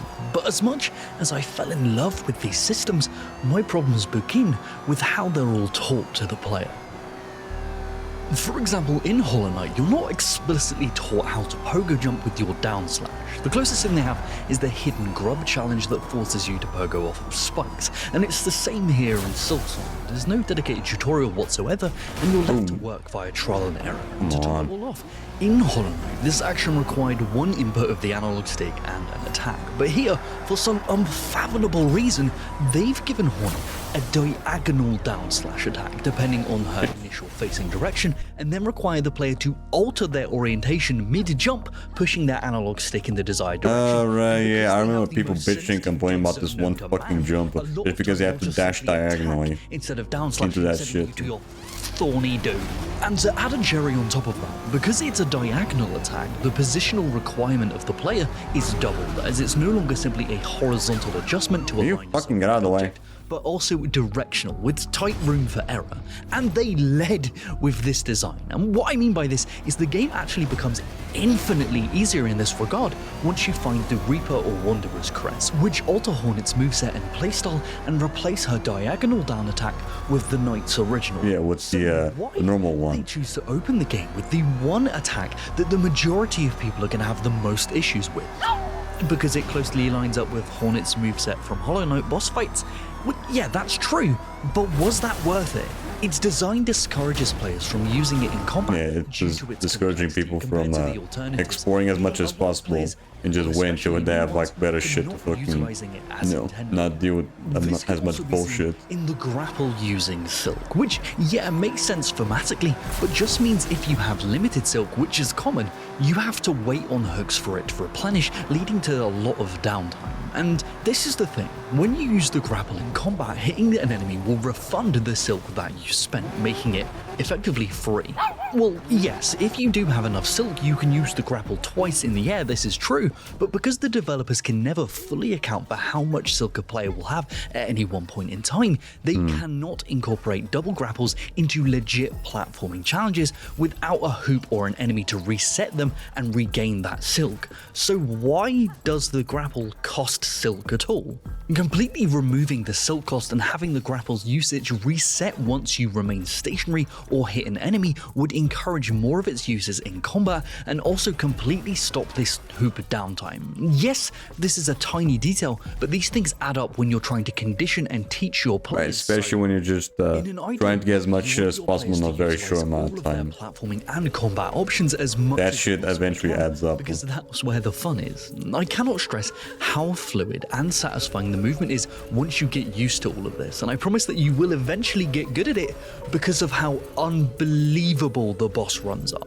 Now, a lot of people have been complaining about Silk Song's difficulty as of late, but to be honest, it's not that difficult. And now, before you say even compared to like Hollow Knight, sweaty based, what I'm trying to say is that Silk Song isn't difficult per se, it's punishing.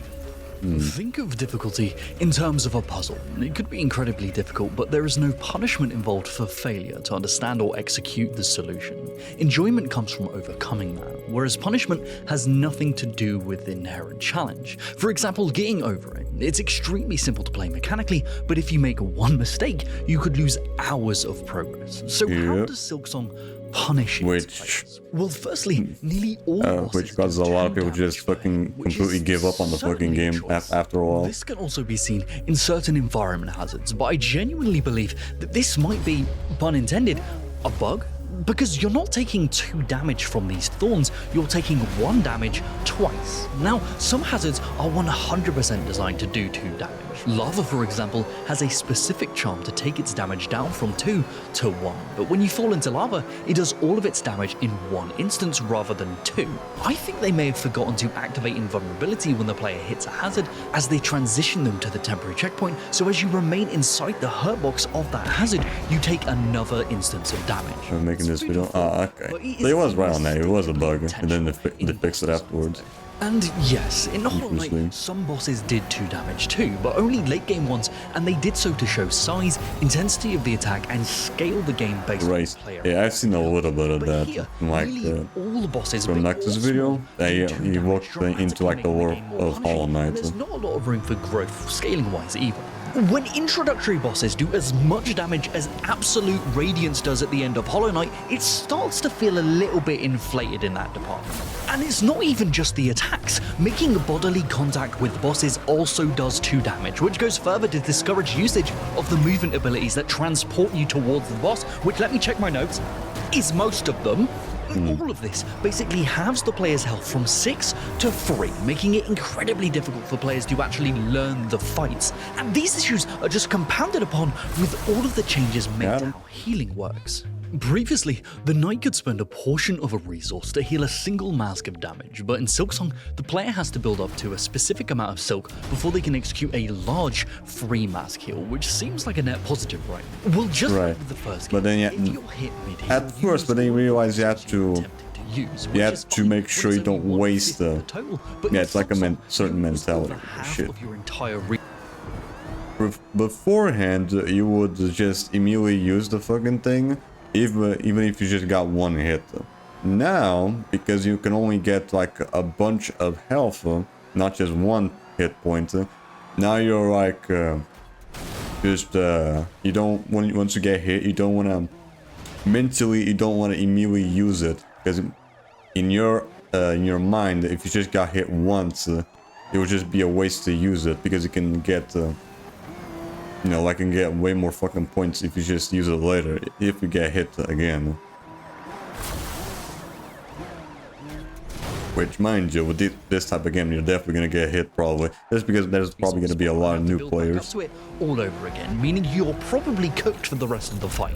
This also completely discourages players from attempting to use silk abilities due to how much you need to build up for a heal, and this is only exacerbated by the 2 damage issue and leads to a lot of rage-inducing deaths, which isn't helped by the lengthy and sometimes challenging in their own right runbacks to the boss arenas. These runbacks, oh my god. 30 seconds to 4 minutes in length with their own sets of enemies, hazards, and challenges. Every mistake making your chances of actually killing the boss crumble before you. They are extremely frustrating, but as many players have claimed, but I do like, you know, like Birth by Sleep, where if you die, you just, the game gives you the option to just immediately retry the fucking fight. There's no need to like come back. But it does, the game does also give you the option to just go into like a checkpoint right before the fight. So I do like that. Well, there are other examples, even within this very runback, of the developers deliberately minimizing the player's wasted. I know that's the style, the fucking Dark Souls or just Dark Souls like games. They're just very fucking hard, but still after a while it just gets really fucking annoying. Meaning they spent, especially if you keep dying to the same dude over and over again. To make sure calling this elevator wasn't wasting your time. Meaning the runbacks are intentionally designed to be punishing. And this has a lot to do with thematics. The famously brutal run-up to the Last Judge has been complained about ad nauseum online, but I guarantee you its punishing nature was intentional, so you'd lose all of your rosaries attempting to fight them. which is all in service of the thematics of the following area, the Underworks, which has a theme of capitalist cogwork nightmare with benches that are pay per use, like some kind of penny stand-up. Let's see how many fellow Dickensian orphans get that joke. This nickel and diming you for benches and the added tension that brings to the area wouldn't work if you were flush with rosary beads, hence why the Last Judge and its brutal runback are designed the way they are. The pain and frustration caused by these runbacks can also encourage more thoughtful. Yeah, the game looks really fucking good though. Like, as in aesthetic, seems to be an I just really dig to the art style. And realize it can be fixed, which is extremely. Or just hand-drawn animations. But this isn't always the case. As seen with one. That's why I just gave like Cuphead a try. It was brand new. We need to make just because I'm again very into like 2D art. This video is brought to you by GameMaker. If you've ever wanted to get into game development, GameMaker does this really crazy thing where it's free, just start making, and only pay when you want to release your game to the world commercially. It's fast, it's user-friendly, and there's easy-to-follow tutorials, plus a dedicated community to help answer even my questions. How make man jump? GameMaker is a 2D game engine that's helped bring some of yours and my favorite recent experiences to life, like UFO 50, Chicory, Anton Blast, and of course, Yahtzee's own Starstruck Vagabond. Are we talking about GameMaker? I love that program, it's so easy to use. As well as Starstruck Vagabond, I also used it to make all 12 projects in my 12 games in 12 months Dev Diary Challenge. And I couldn't believe how much sex I got out of that. Sure you did, buddy. I got none at all, which I couldn't believe. So what are you waiting for? Head on over to the GameMaker link in the description. Motherfuckers married, no sex, goddamn. Because we want to play your game. Yeah, looking through this list, I'm... Get out of here. Now currencies. We spoke about it in my last episode, how Geo encouraged enemy engagement and gave the player something meaningful they could lose on death, increasing the tension felt during gameplay, and that is still the case here with beads. The issue begins with the introduction of a secondary currency / resource with these shell shards. One of these things is not There's a bunch of rocks. The shards are used as donations in certain quest lines and as a refill for certain tools. You don't lose these on death, but if you run out of them, you cannot use your tools at all, which for one, disincentivizes their use in combat till you're fully committed to a fight, which is hard to gauge at the best of times. Just because of how hard the fucking game is in general. Beads and shards on death, or only shards, depending on if they also how unpredictable some enemies are. Spare change. So if you're full of shards and enemies don't drop beads, there is very little incentive to engage with them at all. And an additional issue with this is that for large stretches of gameplay, no beads can be acquired at all. So a lot of the time you'll end up getting to a bench that requires a certain amount of beads to unlock, and the entire area you've just trekked through dropped 0, unless you've been paying your bead taxes like a good little capitalist bug. This was a personal problem for me when I was doing the Mount Frey Icy platforming gauntlet. I got to what I thought was the halfway point and luckily found a bench, but had not a single bead to my name because no mobs dropped any on the way up. I was done for. I even popped my post-tax bead threads and still didn't have enough. But the developers thought of this. Kind of. There's a hidden room of beads right next door to the bench, but guess what? It still isn't enough. 87 out of 90. You've got to be pulling my mandibles, mate. What do you want me to do? Pick myself up by my silken bootstraps and carry on? Or gamble for them, because I bloody will? Or, I don't know, tactically unalive myself in the icy depths, track back to the bell station, go to a completely different area to farm beads, come all the way back up the hellish gauntlet again just to have enough for a single bench? Yeah, you'd have to be an utter twat to do that. He did, didn't it? Why do only certain enemies drop beads? Is this to stop farming? Well, because not all enemies drop them, you need to go to specific areas to kill You're not gonna go for that fucking jump, asshole. Piss off. Of farming. I absolutely adored 90% of the game's designs, but all of these specific ones baffled me to no end, feeling like a regression from what came before them, and I keep going over in my head of why they were made, and I think a lot of it comes down to narrative cohesion valued over the play experience. Hornet's Grapple must use Silk because that's what it uses narratively. She must start with the diagonal downslash because that's what she had in the first game. Runbacks in areas must be brutal to convey the capitalist downfall of of this corrupt bug kingdom that uses honks and doots to communicate, and this bug can't drop beads because it's female and therefore her jorts have no pockets. Narratively, it all makes sense, but my question is... Makes sense, but after all, it's just question why couldn't you just think of a way to just, you know, make it work properly? Do you think? Not have to worry about the no bullshit. Silksong made improvements on its predecessor. It makes sense, but he made it that way. Let us know down below, because we would love to discuss this with you. Oi, Ludes, I just checked and I saw that you're not in the Second Wind Patreon. And can I tell you, Missy, that you are missing out. We have Patreon Hangout movie nights. We have exclusive experimental videos. Alright, that's enough of that.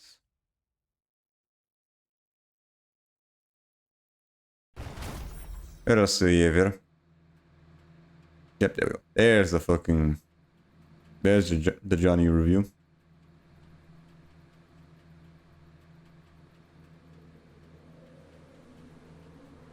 Right,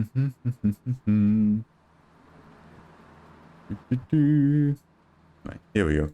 Hello. Now this is what I was looking forward to. Channel, and I wish you all a pleasant night's sleep. Are you ready for round 2? Oh, what the fuck was that? And welcome back to round 2, where I take a second look at a game I already reviewed either because of DLC, patch updates, or just because I feel like it. And today's subject is Undertale. But didn't you review the fucking game when it was like brand new or some shit? Yes, it's already been 10 years. Generally considered the magnum opus of Toby Fox, self-taught musician that occasionally dabbles into game development here and there. Undertale will change the landscape for future independent didn't the fucker do like a review of the game when it was brand new? Christ. For years to come. Its place in the spotlight only getting usurped, in my opinion, by Toby Fox's other major endeavor, Deltarune. Currently halfway through its release cycle until this video going up, and the other chapters can't come out soon enough. I originally looked at Undertale in 2016, I think about 9 months after its initial release. Long ass time ago. Holy shit, dude. Almost nine years ago. Fuck me. Will you fuck off and actually fucking work, dude? Come on. Fucking hate the EMP when it does that bullshit. Although it also did help that my copy of Undertale on PC was donated to me by a fan of the channel, so again, thank you. Fuck off. In the end, I found Undertale well worth the journey and its cheap price tag, but I thought how it handled certain messages concerning player choice and their consequences to be pretty heavy-handed, if not outright clumsy. In my eyes, going overboard on sacrificing gameplay for the sake of emphasizing themes. Since that video and for the past 9 years, I have gone back to 9 years, Christ. back for both personal reasons and the occasional charity event here and there. I still have my gripes with the game, as I'll get into it, but I've warmed up significantly. I do like the borders though. Since that initial Is that actually part of the game? Or no, I itself. think that's probably added later. It's fine, it serves its purpose. But as far as RPGs go, I think it's a very simple game with little meat to its bones. No, Undertale is an adventure I think I can get away with saying is carried by its world, the characters, and the writing, and its layered writing. It's these very elements that have encouraged me to come back and experience it all again. I should probably emphasize through pacifist playthroughs because that's how I like to play the game. Before I stress that the pacifist because the fucking other way of playing the game is a fucking chore. Because of the characters you run into, but because I just thought it was then also just because the writing is the actual meaning of the fucking game. Shifted more towards just the characters in its entirety. Undertale gives me a lot of reasons to care about the monsters of this place. I like to befriend all the random encounters and give everyone in the underground a hopeful ending. Nothing complicated about the reasoning, it just makes me feel good inside. And I like to think... Right, the genocide route just, it's kind of a fucking chore, if I remember correctly. I'm still level-headed enough to only enter the second level of hell when I eventually die. But don't get me wrong, I'm also the kind of guy that won't do a genocide route of the game because he finds it morally reprehensible. I just thought it was dull. In my eyes, it went way overboard on hammering in the consequences of being a douchebag. But yeah, I do find thematically intriguing and appropriate. I just think surely there could have been a better way of mocking and deconstructing the standard RPG formula without coming across as shallow. So it shouldn't be surprising for you to hear that for this revisit, I didn't bother with the genocide one because No. Shit, people are against this route so much, ethically speaking or otherwise, that folks have made battle simulators for the only two mechanically interesting things about the genocide route, the fight against Undyne the Undying and Sans. Yeah, the only interesting parts about the fucking genocide route, the fucking hardest fights in the game. Running circles for fucking ever, killing everything in their path to get to what they consider the good bits. They'd rather just have these as shortcuts. Consequences and reading comprehension be damned. Humans really are assholes. I'm also playing this on console this time, specifically on the Nintendo Switch. Oh, is that what the border is? Actually play this for SGB later down the road, and it was just easier for me to buy the game for a console to record it in a live setting. Throughout the decade, Undertale has seen its share of re-releases on all major platforms, the PS4 and Xbox versions even getting their own type of exclusive content that, well, you be the judge if it's worth the repurchase or not. I personally don't really care about the dog shrine stuff. I think there's also a gambling game in there, maybe some gambling game, sands and a casino table. I mean, what is this, fucking GTA 5 with the gambling, with the fucking casino? The Switch version because it came with that exclusive boss battle against the life-size Mew Mew kitty doll. And everything was going pretty well in my first run until I got towards the very end, and my brain got scrambled moving both halves of the soul in different spots with the Joy-Cons. Piece of shit. Oh, I had to smack you in the face. Oh, fuck, it came off. I'm so sorry. The dynamic borders accompanying the game are pretty nifty too. Every area in the game has its own border to proudly present, and it's very pleasant on the eyes. And it saves me the trouble of making my own border for games in a 4:3 ratio, so thank you, Undertale. Either way, it was kind of tough. I know the game was built with reasons.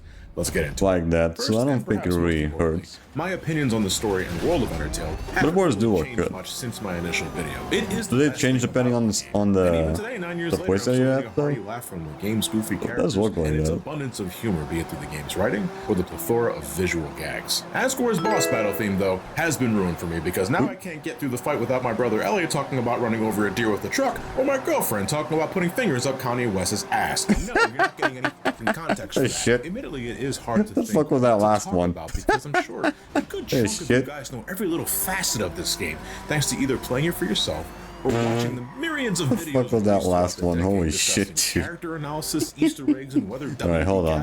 I saw a notification that I can't really see who it is now right now. Nobody, just to watch the world burn.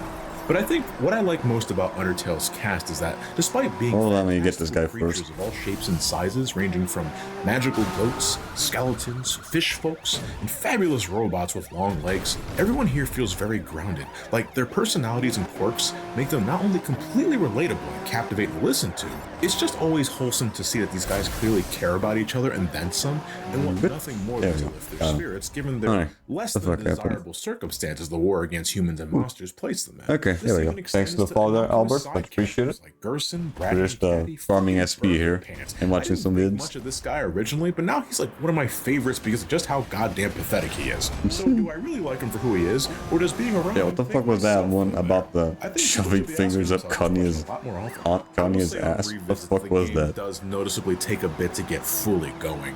The opening in the ruins of Toriel and the scripted shenanigans you get yourself involved with Papyrus and Sans and Snowden are essentially one long tutorial that's narratively stimulating, but isn't very mechanically interesting. And then afterwards, we enter the waterfall area, where we're introduced to Undyne, and the game's sense of humor and fun just kind of stops for a bit. Which you can argue it's because the story was kind of the point, I guess. Undyne initially wants you fucking dead. Not to mention, oh Jesus Christ! I forgot you ran into that fucker as early as there. Anyway. The fun and humor then pick right back up in the Hotlands and core area with Alphys and Metaton in a way that makes the waterfall section feel even more like a brief bit of tonal whiplash. I feel at least with the True Lab area during the Pacifist run, the dramatic change in tone and ambience is appropriate because that's when a lot of critical information is revealed to better serve the story. It's when all the cards are laid down. What the fuck was that last feels part, like it belongs. Yeah, hold on. What do you see? It's because the story wants to emphasize that Undyne initially wants you fucking dead. Not to mention, oh Jesus! What? The fucking water cooler. Christ, I forgot you ran into that fucker as early as there. What? Anyway. That was the problem, that's it's a water thing. Hotlands and core area with Alphys and Metaton in a way that makes the waterfall section feel even more like a brief bit of tonal whiplash. I feel at least with the True Lab area during the Pacifist run, the dramatic change in tone and ambience is appropriate because that's when a lot of critical information is revealed to better serve the story. It's when all the cards are laid down. Waterfall almost feels like it belongs in a different game. Again, that's not to say the waterfall sequence is bad outright. You can say it also emphasizes Undyne's try-hard nature to be anime as fuck. But going back, it was my least favorite area of the revisit. It could also be because I don't like the parrying mechanics of the Undyne fight. I never did, so it just could be sour grapes. I also don't understand the quiche underneath the hidden bench bit. Honestly, going back to the gameplay aspect of Undertale altogether, just ask Brock for that. Maybe give you maybe might give you an answer. I mean, to re-emphasize, you only have a singular attack if you're trying to hurt things, but outside of that, you got nothing else regarding combat, barring the 1 or 2 times you can do something more interesting with your soul. Like the shoot up stuff with the yellow mode, I wanted a lot more of that. You can use dialogue options to try and spare enemies, which still makes for a good read, but the rest of this is just dodging enemy attacks with your soul. Like right, unless you're playing Genocide, where you're just doing the basic fucking hit them and then avoid and hit and avoid them. Feasible way you can dodge just to keep doing that until they're dead. Good lord, some encounters towards the end, again to mention the True Lab area, just feel plain on fucking fair with how little time you have to move out of the way. The fact that using items doesn't progress turns in boss battles is also a little weird. Like in the more scripted encounters where you have to get through the monster's dialogue before you can properly spare or kill them, just makes some encounters going back a little tiring to revisit fully, again, looking at the Undyne fight. But I do like how some encounters give you alternate means of finishing them. Like I almost never do the Muffet fight nowadays. I always buy the spider donut in the beginning, I put it in a box, and then I eat that shit right in front of her to skip the battle. Every other time, assuming I already spared them, can do that? Okay. I'm just running away from things when I can. And hey, you know what? At least I can run away from battles in this game. You can't say that about Deltarune, at least not yet. And really, I think that's the biggest hurdle I had to jump over going back to Undertale. I'm too used to playing Deltarune, which mechanically speaking is just better. Miles above Undertale. Yeah. And just so we're clear, I will be covering Deltarune at some point. I have absolutely been loving my time with the game ever since the first chapter came out. Because I've only really seen the first chapter. I haven't really seen anything past that. But gameplay-wise, it is much more enriching and much more engaging. But I really want to wait until the entire story is fully released before I talk about it, and I realize that's probably gonna take a bit. A while for that one, because as of this video, we're only up to chapter 4 of The Promise 7, and chapter 5 isn't slated until oh my god, yeah, it's gonna take fucking forever to get to the end. Because this game does a lot of things I really like. For sure, I have my share of problems. It is not perfect. It's gonna take fucking forever to get to chapter 7, knowing how long it took just to get to chapter 3 and 4. Final Fantasy 6, 7, 9, 14, and Chrono Trigger. I guess if you want something close enough, and I'm aware this is not everyone's cup of tea, I have replayed all 4 current chapters on my Twitch channel, which you can find the archives of in my, Stream Archives channel, which I'll link here. I always make sure I play these for myself first before doing these because, God, if I went in blind, I don't think I can take all the fucking backseating. I love you guys, but some of you don't realize when you should probably shut the fuck up. I love you guys. That said, it's mentioned both Undertale and Deltarune here. Re-experiencing those special moments, the games in their entirety, with the community has been a joy in of itself because I love seeing folks react to their favorite characters showing up on the screen. Alright, motherfuckers just sound like fucking James over there from like Pokemon. Seriously, Toby Fox and the rest of the sound team truly are wonderful composers. I even go back to listen to the 5th Anniversary Symphony repeatedly because of how well the tracks lend themselves to an orchestral setting. But shit like that, among a lot of other things, the reason why there's even such a large community for these games in the first place is because Undertale really did directly touch a lot of people in their souls, and I wish there was a better way of phrasing that without sounding weird. Personally, Undertale has helped strengthen the bond with friends of mine, both in real life and in online spaces. Shit, my girlfriend and I, we love discussing shit about Undertale, and especially Deltarune. She joined me towards the second half of my recordings for this video, and we just shared a bunch of laughs and clips revisiting the game. But then we both got tired towards the end talking to every NPC after finishing the true final boss, and we were like, alright, they need to do all this shit. Christ, that was exhausting. Informative, but exhausting. It's thanks to Undertale and Deltarune that I've met more lovely folks in online spaces like Shay. They're a wonderful human being that I'm happy to be somewhat acquainted with. They speedrun the shit out of Undertale and Deltarune too fucking much, but who am I to judge when my playtime in Final Fantasy 14 looks like a fucking genocide attack? Oh my Still, god. I personally recommend you follow Shay on Twitch. For fuck's sakes, Johnny, play something else. Great videos.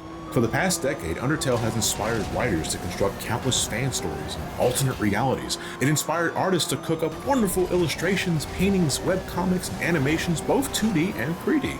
It inspired content creators to give a copy of the game to the Pope. That actually happened, right? Like, I didn't imagine that, yeah? Really? Inspired musicians to create some I didn't know that. music, both He gave a copy of the Undertale to the fucking Pope. The old Pope, that is, before he fucking died. But most noticeably, I would say, it inspired game developers to either make something clearly inspired by Undertale, or encourage them to take their own spin on the game's world. And there's too many to fucking count, seriously. And Quality may greatly vary, but the fact that these even especially with exist fucking at fan all is projects. proof that under You never know what we're gonna fucking get from that. And I like to think I'm good enough at pinpointing that shit because, well, I'm a Sonic fan. At some point, as a game reviewer, I do want to cover some of these games, specifically Undertale Yellow, because I have played that a couple of times. The ones that are showing up here actually look really good, especially like the animations. For Figburn. They're a fan of the channel, and I've even commissioned them to make thumbnail templates for the channel at one point. These right here, actually. They were a major contributor to this project, and recently even got their own game fully released, Contact Rush DX. I want to cover that sooner rather than later, too. I just gotta find the time amidst all this other shit coming out. God, there's just so much shit coming out in the next couple of months, huh? You got Sonic Racing Crossroad, which I am gonna play because I played the open network test and I greatly enjoyed myself. Metroid Prime 4. Alright, whenever that shows up.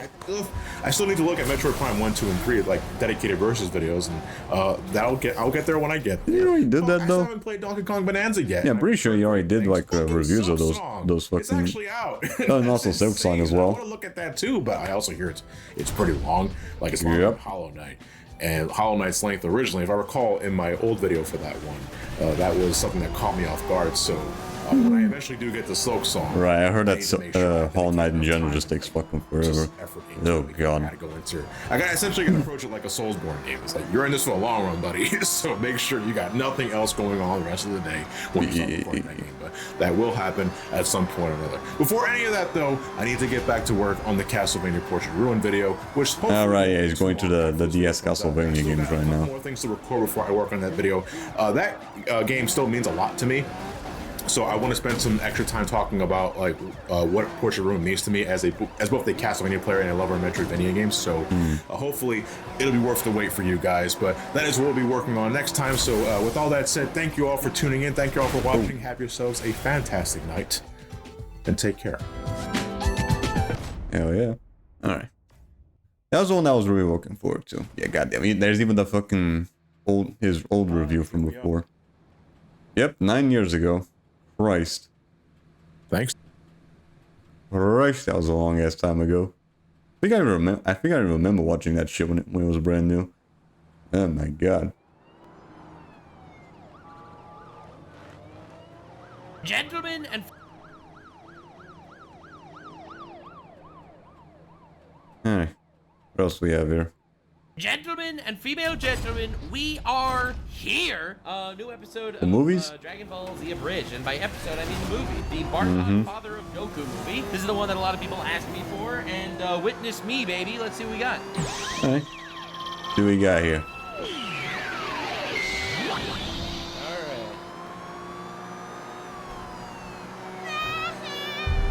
Long ago, on a planet long forgotten by time, yeah, a young hero was born. Nothing happens on this planet. Nothing happened in this planet. Saiyan warrior who would bring Do you like the fucking the Imperial fucking armies that nobody talks about, like Warhammer, because they got fucking completely obliterated. His name. Right, and everything goes well for him, and nothing bad happens, and he's totally alive and gets to raise his child, probably. That name is... Alright, let's go. The mustache, though.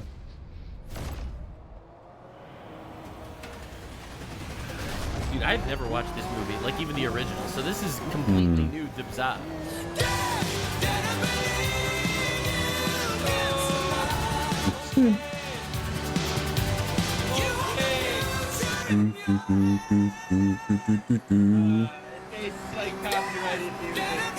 It's fine. It's fine. Oh.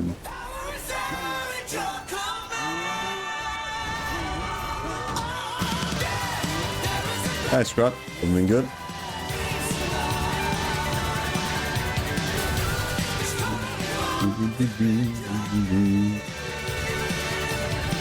We're just doing some more farming here in Rivals.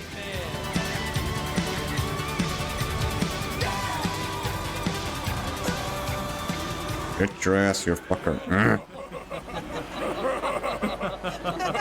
You little shit, get over here. And then I tell the guy, don't be angry, I'm just saying.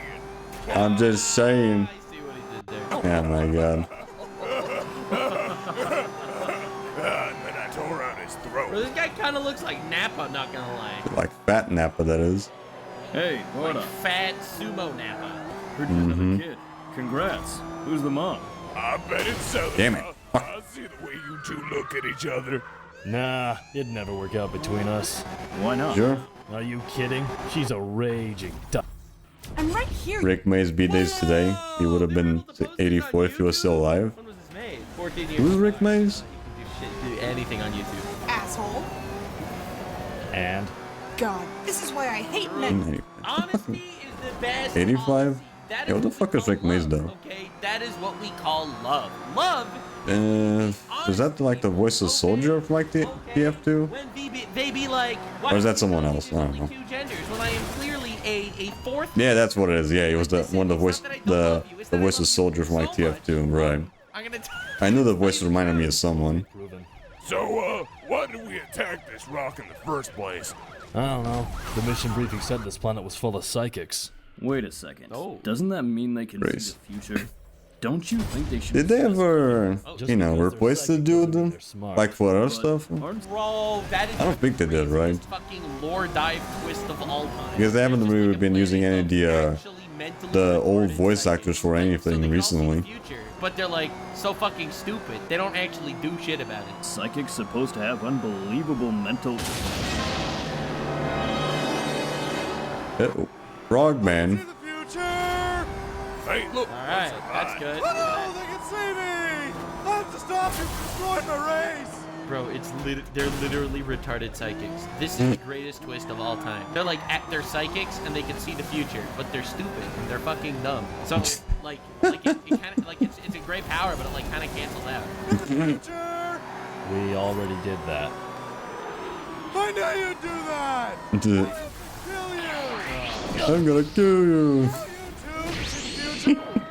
COVID got them? Oh shit, right. A lot of people died to fucking COVID during that time. I'm on fire! Oh damn, bro, they had to kill him slowly. Well, that was odd. Hey, Bardock, what do you think he meant about you seeing the future?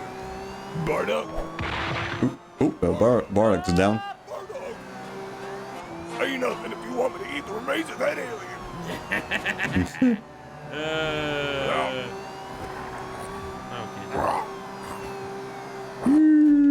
Boom. Dude, I hate how in Dragon Ball Z Abridged they always introduce like these epic characters and then they always die. All the Yeah. characters die. Like Always the ones they are actually fun to hang around with.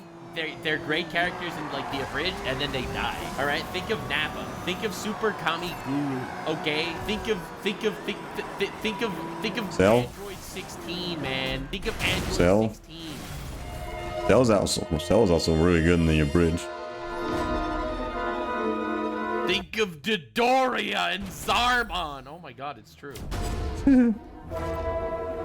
I saw Demon Slayer today. Ooh, did you see the new movie? Zarbon! No way! Dude, I literally willed them into existence. That's Yeah. crazy.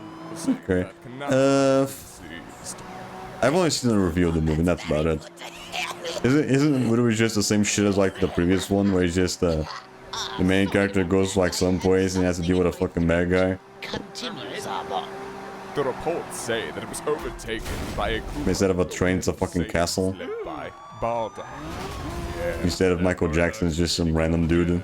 he conquers planets and doesn't flee. Bro, why are you glazing this monkey that conquers planets when you're literally standing behind Space Capote? Hello, monkey. Conquers way more planets.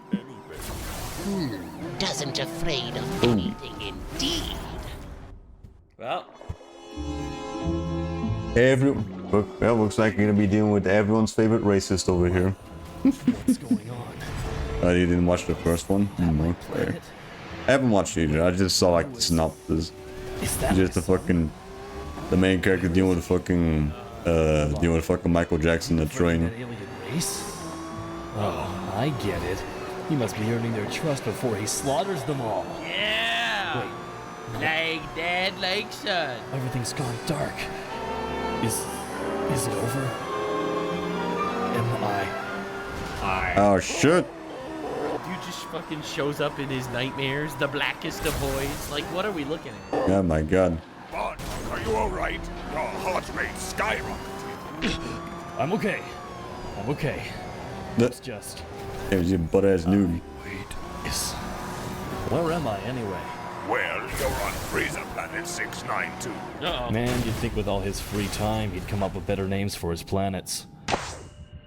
I mean, there is kind of something. He's probably too busy, you know, destroying planets, just names them as looking for numbers. Dragon Balls. You gotta respect the fact that he's named. As I keep forgetting that Frieza originally looked like this, and to use like his final form. Right. Anyway, where's my team? Are they already on a new mission? Yes, well, it seems that Frieza passed down a new mission just 2 hours ago. By the way, while you're here, would you like to see your son Kakarot? Kakarot? Oh, right, his name. Nah, think I'll pass. Didn't pay attention Damn. when he was growing up. Oh, yes, and we both know how he turned out. Hey there, Cat. Damn, bro. Damn. Father figure of the year, I guess. Made Goku's brother like such a complete loser. Right, it's your daddy. Let's see what kind of power level we've got here. All right. Whoa, 10,000. That's my boy. Oh, wait, Broly? No! Broly. Oh my god. You can make Two. another one, bro. Don't be sad. Or Damn. You can always make another Fucking one. Broly was at 10,000 as a fucking baby. God damn. No way this day could get any more disappointing. Bardock's going to be. Yeah, I'm pretty sure they even make a whole movie about Broly as well. That guy is super fucking busted, from my understanding. Dude, is it weird that I feel nostalgic for these characters? The only thing I know about Broly is that that one fucking DBZ Saga game in the fucking GameCube or whatever. Then also the recent movie with him. Stand, we've served Frieza loyally. Seems Frieza wants you dirty Saiyans out of the picture. And I'm just willing enough to oblige him. Don't you get it? Chances are someday he's just going to kill you too. Yeah, well, see, I'm more of a in the now kind of guy. Understandable. Every fat person talks about eating food in this show, and it's perfect. What am I gonna kill now? And in this regard, you're probably gonna. I'm gonna eat you alive like a hamburger. Alien Frogan over here wants to eat this dude. Well, tell me something. Now come on. Oh my god. Feels like crap. And probably ain't gonna wake up in the morning. Is it me? And that's the punchline. And up he goes. What? Whoa, looks like I'm late to the party. Where's the gang? Oh. Oh, there they are. Oh god. Guys, tell me you're just resting in the blood of your enemies. Celepa. Tetepa. Bro, he didn't even eat him. What a waste. Yeah, what a waste of food. God damn. Didn't even fucking eat anything. Pambukin? Toma? Present. Toma! Oh, thank God, Toma, you're okay. I'll be honest. You're the only one I really cared about. Everyone else was kind of bland. Except for Celepa. She was the only one here with He's not moving though. Oh, there he is. Frieza's turned on us. He's afraid of the Saiyans. He sent someone to take us out. Oh God, he sent the Ginyu Force? No. Zarbon? No. Dodoria? Dodoria. Imagine losing your race to the Dodoria, bro. Fucking Pizza the Hut level threat. Sorry. Yeah, at least it wasn't the fucking small fry. This. We're not too far from a healing planet. We're gonna get you fixed up. Get you better. We'll warn everyone else. And then Get you Venom. Venom. And he's dead. Yep. Oh well. Yep. That's all right. Plan B. Don't worry, my friends. We shall all be avenged. If Eventually. I'm gonna give him something to be afraid of. They don't know I'm still alive, and I'm gonna rain hot vengeance down upon every single one of those sons of bitch. And he's dead too. Great. Awkward. While it lasted. Oh, there he is. Ooh. Alright. God damn, that guy got fucked. Absolutely He knows fucked. that he doesn't beat Dodoria because Dodoria shows up. You got this, my brother. Keep shot. These Saiyans will want all kinds of tricks. You have to be very careful. Got him! Dude, that is like the oldest shit. That is the oldest shit among. But just fucking teleporting behind him. Not Pierre. Hey, Monkey. You're the one who killed him, the ass. Oh, gee, Lummy, I never but it's so much easier to just blame somebody else. Yeah. Man, I can't believe they lost to these guys. What a bunch of sweet crap. And down he goes. By what now? Bro, that is a crazy reference. Bro, how the fuck am I catching up to this fucker? This shit. Why does he keep seeing the future? Is it because he got hit by the fucking psychic alien guy? That's it. How the fuck am I catching up? I can't caught up to this fucker yet. There we go. Asshole. Crazy move! Dude, Bardock? Yeah, what happened there? Now die! What the fuck? Ooh. Damn. He got backshot by his fucking teammate. Brother, I don't want to be rude here. You didn't kill any of them. They all killed each other. Like it's sort of impressive and sort of really sad. That's what we were said that these fucking teammates got killed by these fuckers though. I understand what I have to do now. I'm going to raise an army. We're going to rebel against Frieza. And nothing is going to stop me. Yeah, but Frieza could like blow up a planet with a single finger and you literally had a hard time beating like a couple of cronies. What the? Uh-oh, not the bad one again. Psychic power. He's gonna breathe fire. Powers are showing him how his child grows up, not the fact that this fucking pink blob is coming to kill him.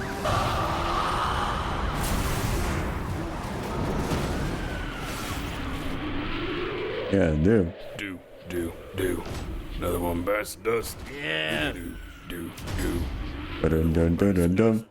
And another one gone. And Another one gone. Another one gone.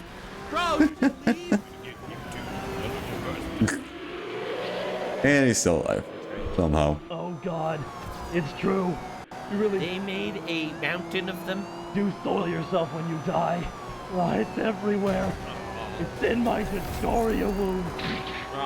No, we're good. You're good. You're good. Don't complain. Damn it, I missed. To stop his fall. Oh, well, later, guys. I'll have to raise that army. Vengeance. Yada yada. All that shit. All right, little guy. There we go. Got him this time. You to planet Earth. I think it's pronounced Earth.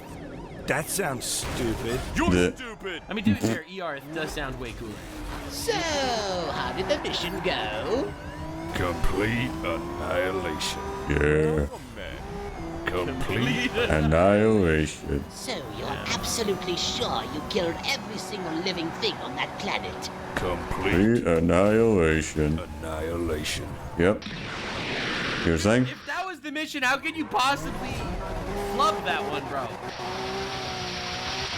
So, complete annihilation, huh? I'm sorry, Lord Frieza. I'll go take care of it right away. Oh, forget about it. He's already on a direct course for planet SOL. Planet what? Sol? Planet... Vegeta! Gotta warn. SOL? Yeah? Sol? Like sun in Portuguese?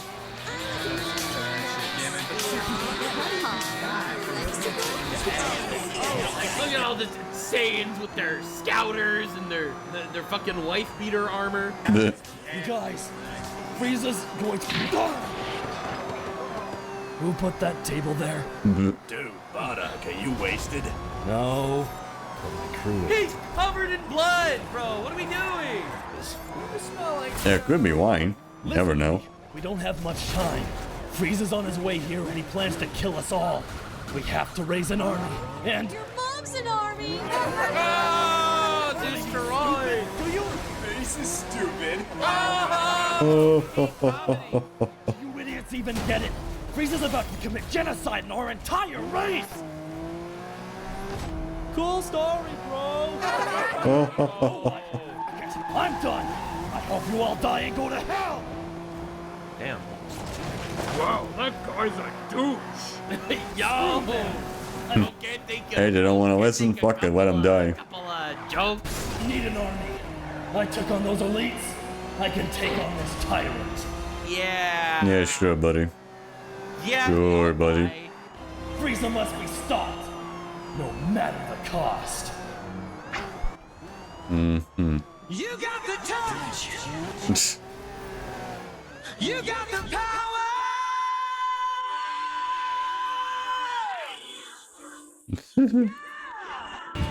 Lord Frieza. Lord Frieza, there's some dumb fuck trying to kill you now. What is it? What is it? Tuesday? With a single finger. Why would you do this? It's raining men. Hallelujah. Frieza! Yeah, take that. They missed, guys. I think it was this one. Yeah. Little man clumpet. Frieza! I might be a fucking Sylvester Stallone going, yes! Yes! No respect. See, he's turning your men into a GIF, Frieza. A GIF. Oh, I think he wishes to have words. Oh, whatever gave you that impression? Well, he does keep on shouting your name. Just get my freaking bubble car. Just ignore it. This bro is literally a space tyrant that can fly at the speed of light and blow up planets. And he drives around in his little fucking bubble car. And that Yeah, what is he, fucking Bowser? The fucking clown copter? Bro.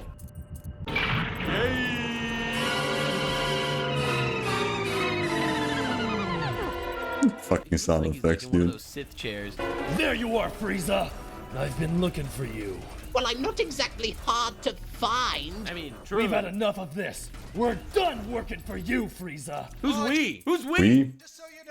We're talking about we. Speak for us. We're here to kill you and take our planet for our own. Mm-hmm. For years, you've kept us under your thumb. Oh, Lord, these heroic types. Bro, dude, does every single planet that rebels against... Alright, hold on.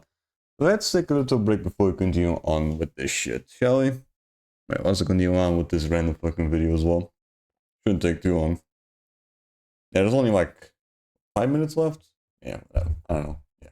So yeah, before we continue on, let's take a little break, shall we? So just that. And that. And that as well. And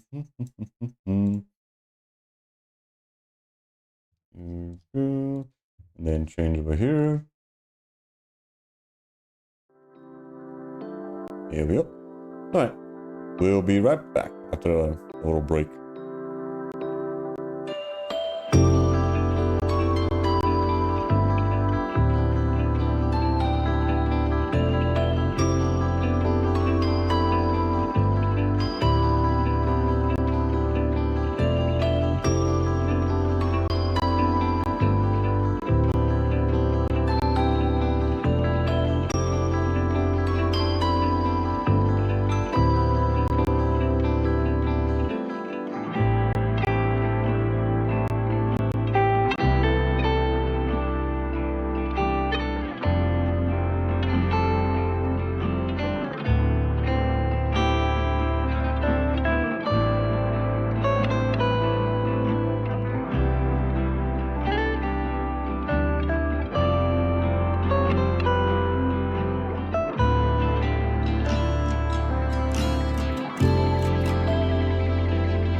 And we are back. Now, let me just change back here. Alright, what do we have here?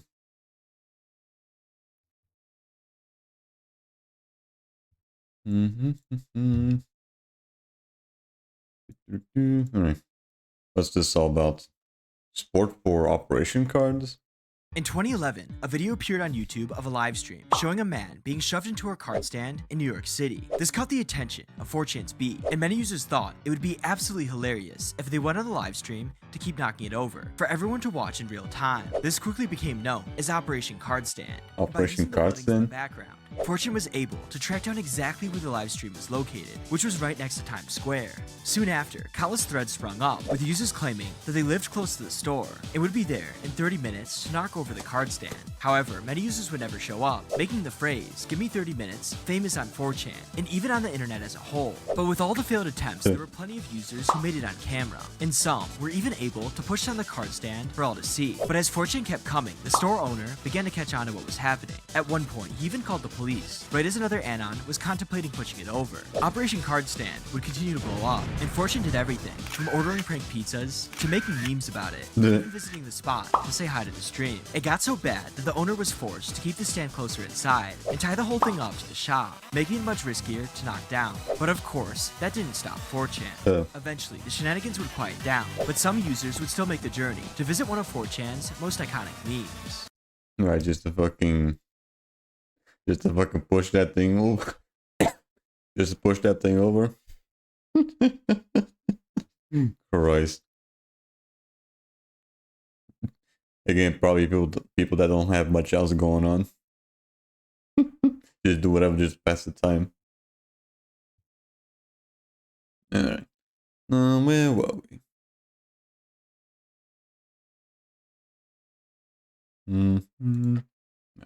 That and that.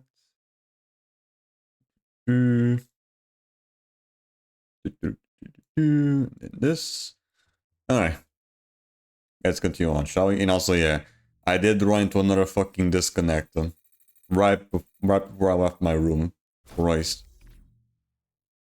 Him, give him a monologue. Every single one of them, he blows it up with a finger, man. Like, what are we I'm doing? gonna be very. It's gonna be very fucking peaceful when I finally run out of PS4, which is gonna happen a few days from now. Because at least then I'm gonna have to worry about the constant fucking disconnecting. But I'm gonna be doing this in single player. How hard it is to run an empire.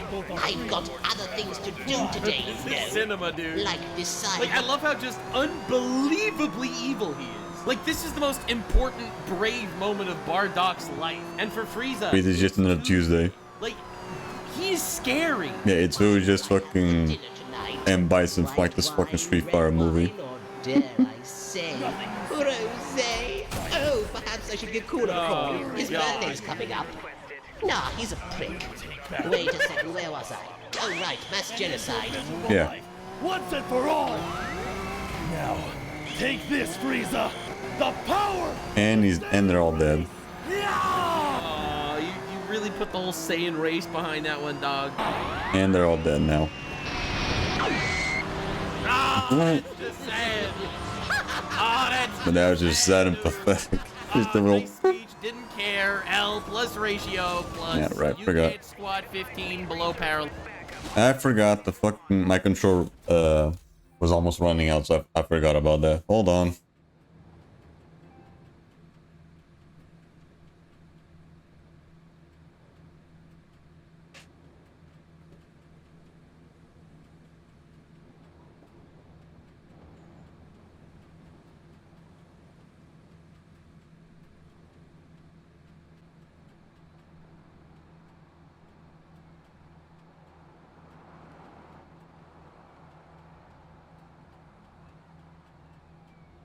Here we go. We're back. Sorry about that. Forgot that this control was about to fucking run out of battery. Well. Why do you have to throw it slowly, dude? You could've like, no, but you like, dude. I'd say I should have seen. Almost done with day 1 of Retro World Expo. Just need to add music, and I'm gonna have to use a lot of it. Okay. Bro had fucking psychic power. Yeah, at least you could just, you know, keep having it looping. I see it. My son. He's facing Frieza. He's gonna do it. He's going to avenge our people. But wait, there's more. He fights a giant green bug. Oh, that's crazy. And then a pink blob. giant Pink blob. Stop, man-child. please, stop. And then Dark again. Where? What is? Bull para para. Bull para. the fuck? Bro, What no. am I looking at? Dude, this psychic powers, when you don't have control over them, has got to be some of The the fuck is this? punishment This ever. is also from DBZ. Imagine being stuck witnessing an endless future of cringe. Bull para para. Gonna lay this one down thick. What am I looking at?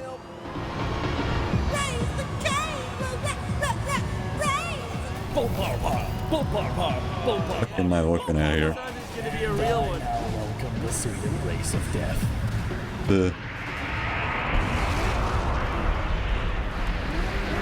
And there goes Goku's dead. Damn. Mr. Cooler, seems that your brother is destroying the planet Vegeta. Very impressive, killing up a bunch of monkeys.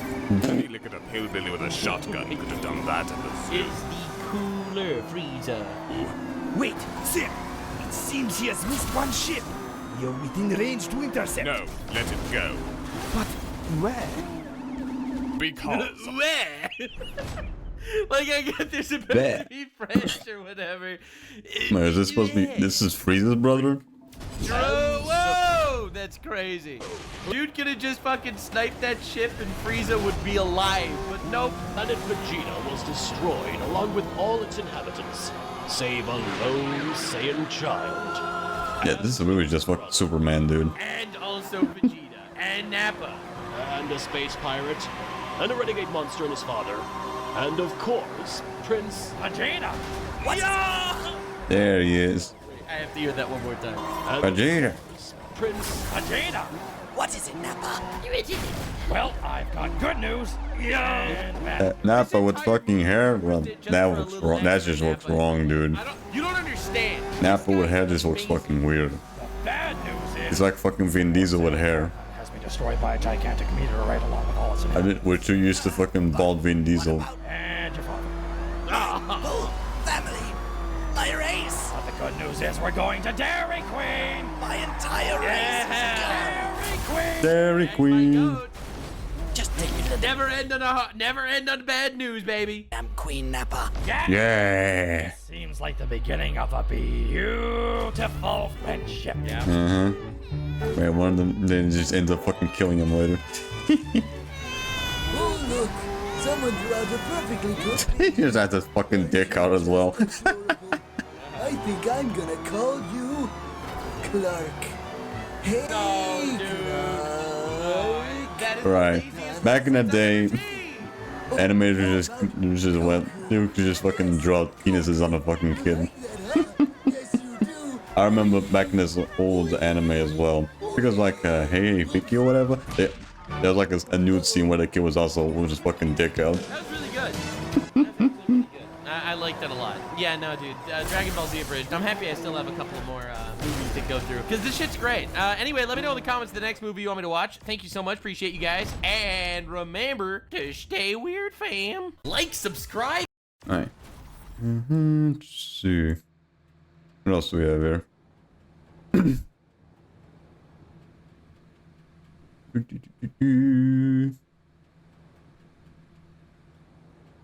Okay. A short one from here, right? Sure. Why not? As if Bethesda Then a couple hasn't more done from enough Angry to Joe. ruin their reputation over the years. Well, they recently. Bro, is this about the... Yeah, it's this about this fucking bullshit that Bethesda pulled out of their ass?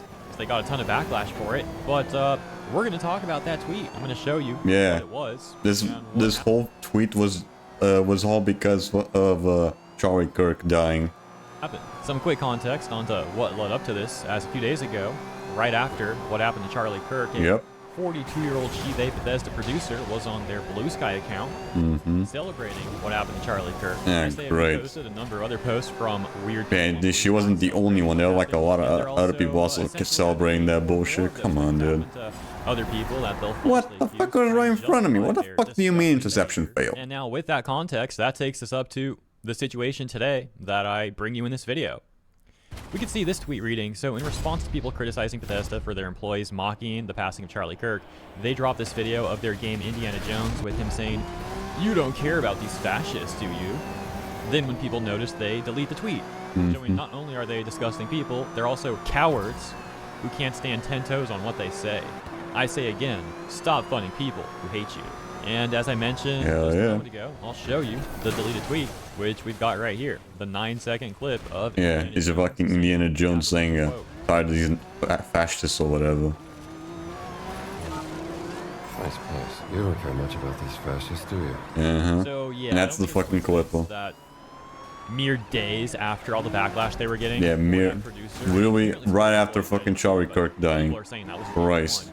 These people are fucking abhorrent creatures. Celebrating what happened, that on the official Bethesda Twitter account, And then they deleted that post afterwards. they smear anyone who isn't a part of their deranged hive mind, including Charlie, as fascists or far right or Nazis or all of the above. Or whatever fucking bullshit word they want to use at the moment. Extremist freaks have a long track record of watering down words over and over again, and then they'll falsely accuse people and advocate extreme violence against them because they have no actual points of any merit. It's also hilarious how these creeps LARP as if they're oppressed revolutionaries while they hold managerial positions in giant corporations. And yeah, a lot of people used to be great fans of Bethesda. They used to do some great work way back in the day. That hasn't been the case for a long time. I don't know. After some point, Bethesda just kind of lost it. I already knew them as just the company that made like games that were really fucking broken. They've always been like that. With even with the old Skyrim game, old fucking Elder Scrolls stuff.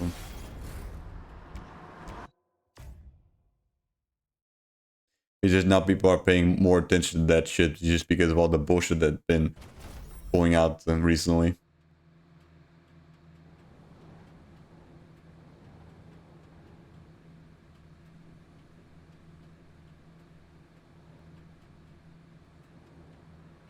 Alright.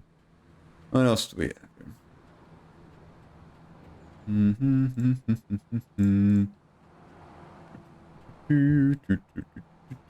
There we go. Well, thank you so much.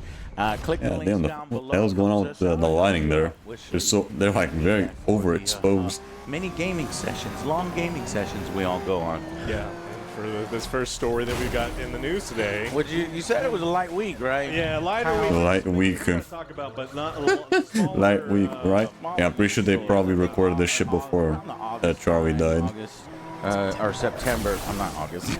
September time is a little slower until October hits. Yeah. Did they ever mention the Charlie Kirk stuff? I'd rather be asleep than. Hold on, now I'm curious. Now I'm curious. 'Cause I'm pretty sure they're not gonna mention the Charlie Kirk stuff in these videos. They'll probably they probably record that shit beforehand. Yeah, maybe quickly look up Angry Joe's fucking Twitter to see if they brought up anything.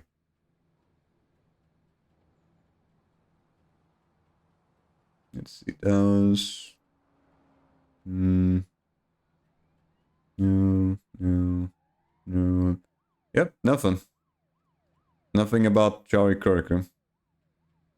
It's just men's NFL stuff, and then posts about their own videos. Nope, nothing about Charlie Kirk. Alright. I mean, I kind of get why. They're mostly just focusing on video games and shit, so it's not their expertise to like mention it. I don't know. Whatever. I think the series is terrible. I haven't really. They probably just want to stay as far away from politics as much as possible. Anymore. Yeah. It was everything but Witcher. So they're not. Thank you, Joe. That's the true problem, right? Whether Liam. Okay, so it's not just the camera that's overexposed. It's also just the video in general that's overexposed as hell. Is the showrunner, the writing, the thing trying to whether they want to stay close to the source material or make up their own shit within it's probably like some fucking editing error or whatever. Right now there's a teaser trailer. We're gonna cover it. I so think check out our Joe started using DaVinci like a few months back.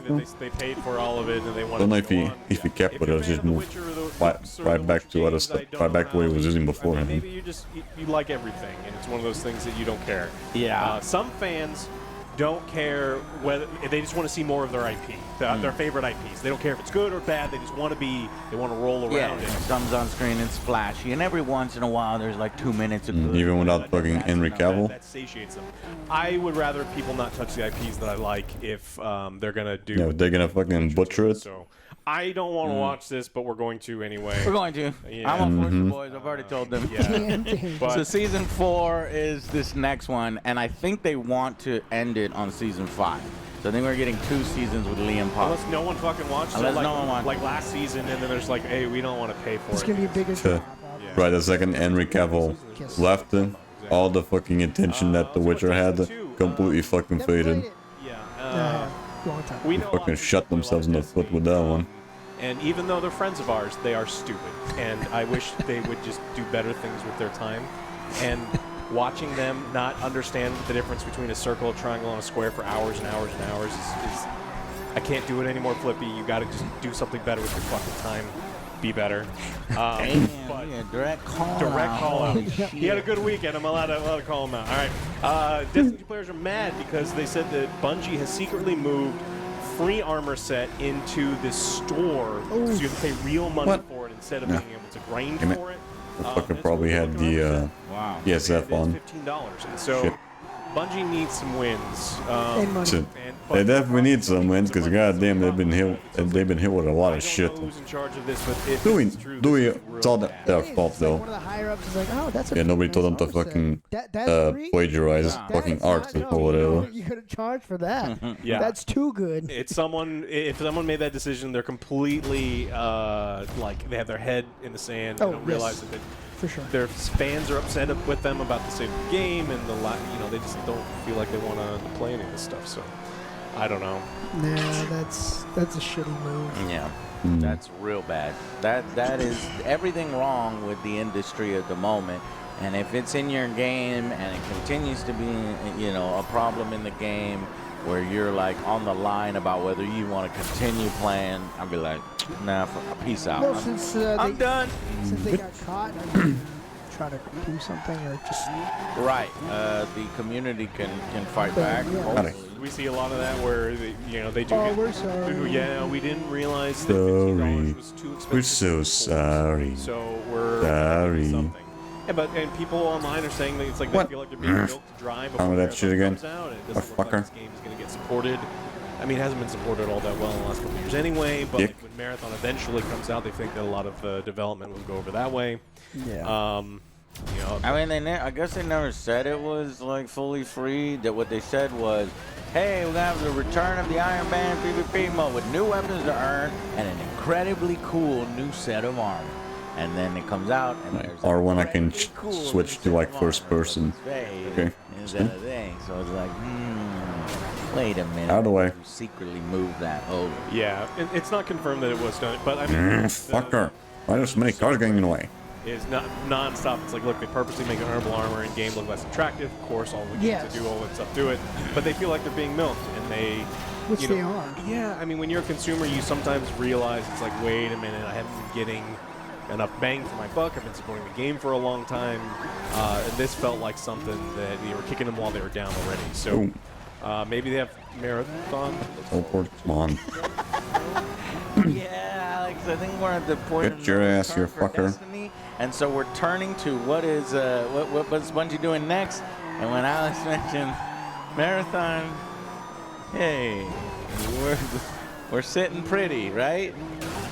The future is bright, right? Oh man, as bright as your video right now. Yeah, and then in the one thing that's making them some amount of money right now, they're fucking that up. The thing that Sony paid almost $4 billion for. Yeah, Bungie said paid a lot of money to see some positive results. Yeah, just make sure you don't plagiarize any more shit, dude. The fact that community sentiment is so low and they aren't reacting. During previous lows, Bungies would overcorrect to generate some goodwill. Damn it. Fast update, Forsaken Silver Bundle, Free Prophecy, etc. They prioritize the community over their immediate revenue stream. They acted like this game was on fire and we were in trouble. I don't get why they're not acting like the game is on fire now. Because all of the users clearly think it is. So, Is he seriously on my ass? This week, if it blows up in their face, they will do something like, hey, we'll give you something else. We will throw you a bone because... Give some credits. Yeah.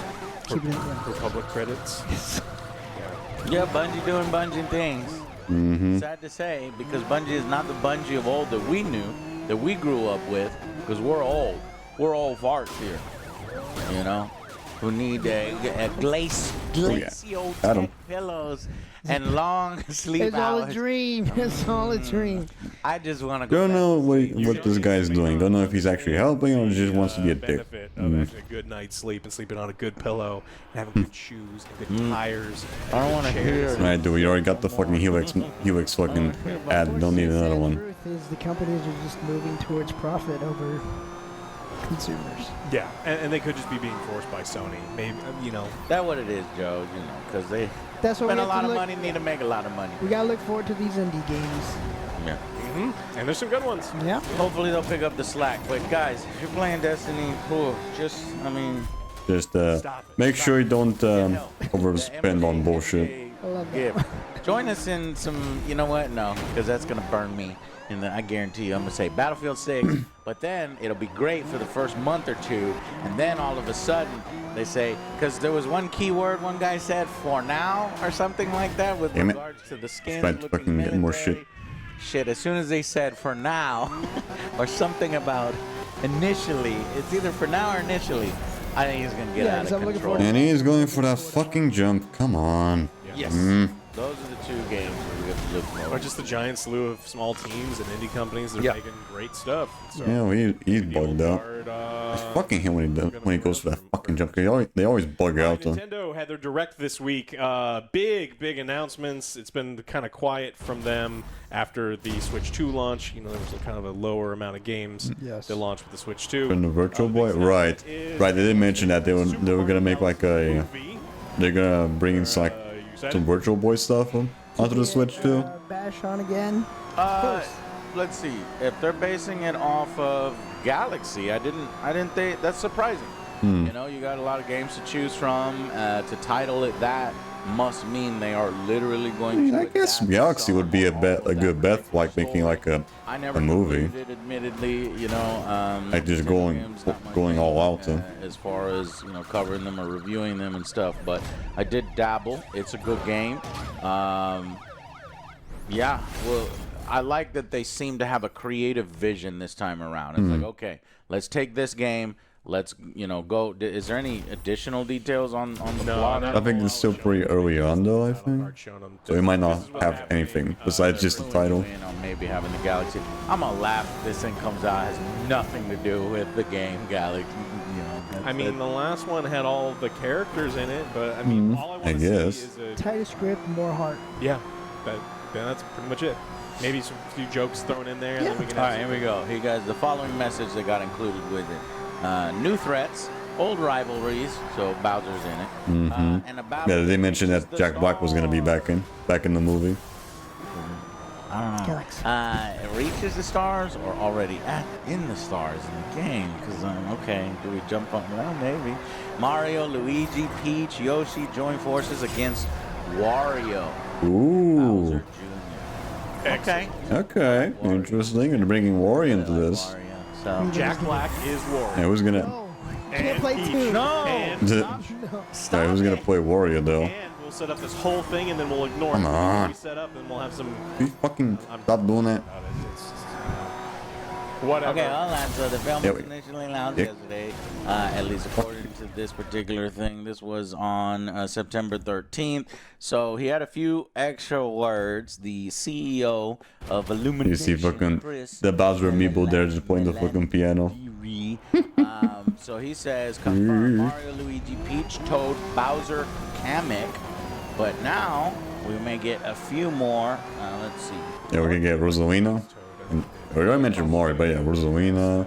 Maybe the Galaxy exclusive characters like Lubba, like Galaxy 2. Mention Wario and Bowser Jr. So Wario and Bowser Jr. are the surprises here.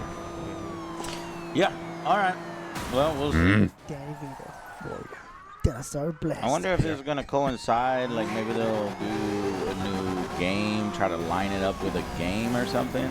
Well, games take effort, and the last Mario movie didn't. So, and that made $1 billion. So, Make everyone mad, aren't you? okay, so there's a collection here: Super Mario and Super Mario Galaxy 2.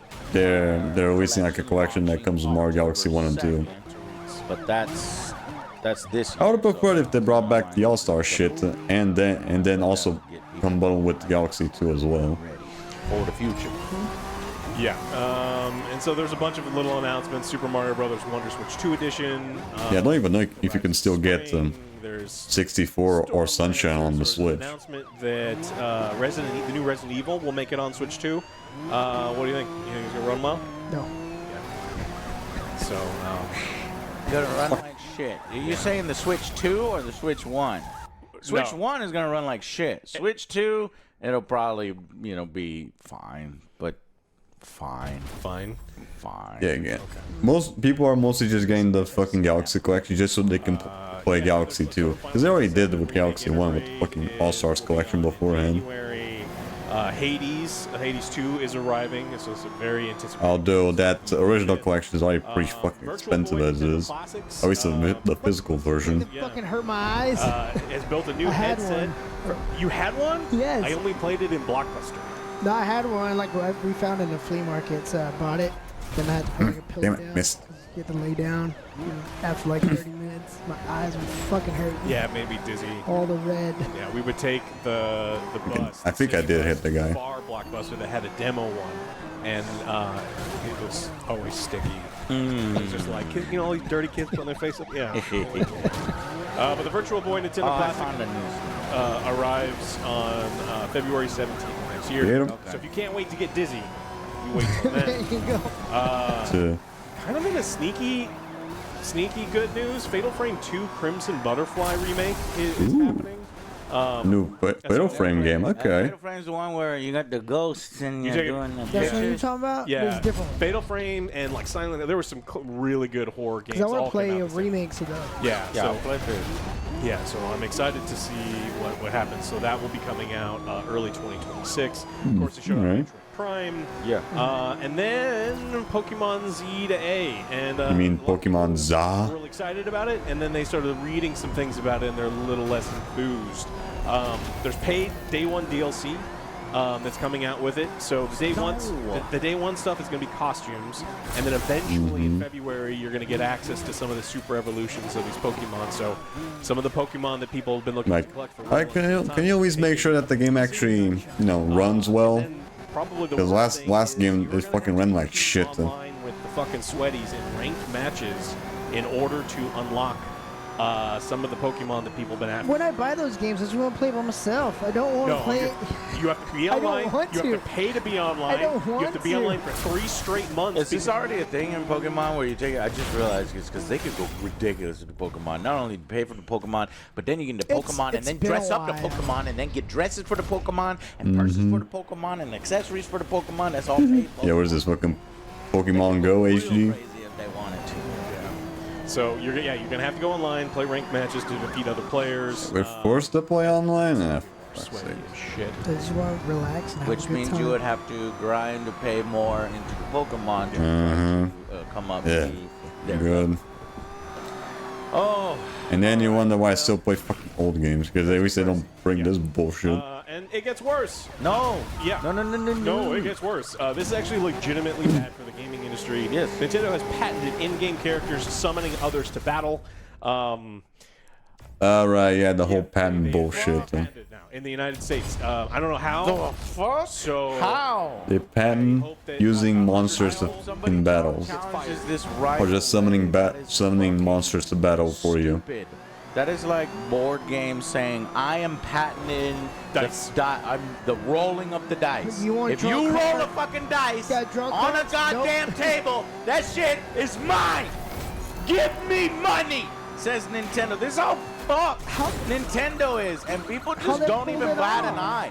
Nintendo sycophants continue suckling on the teat of Nintendo and don't at least say, okay, that's too far. I disagree with this. I think that's fucked up, and push back on this kind of stuff.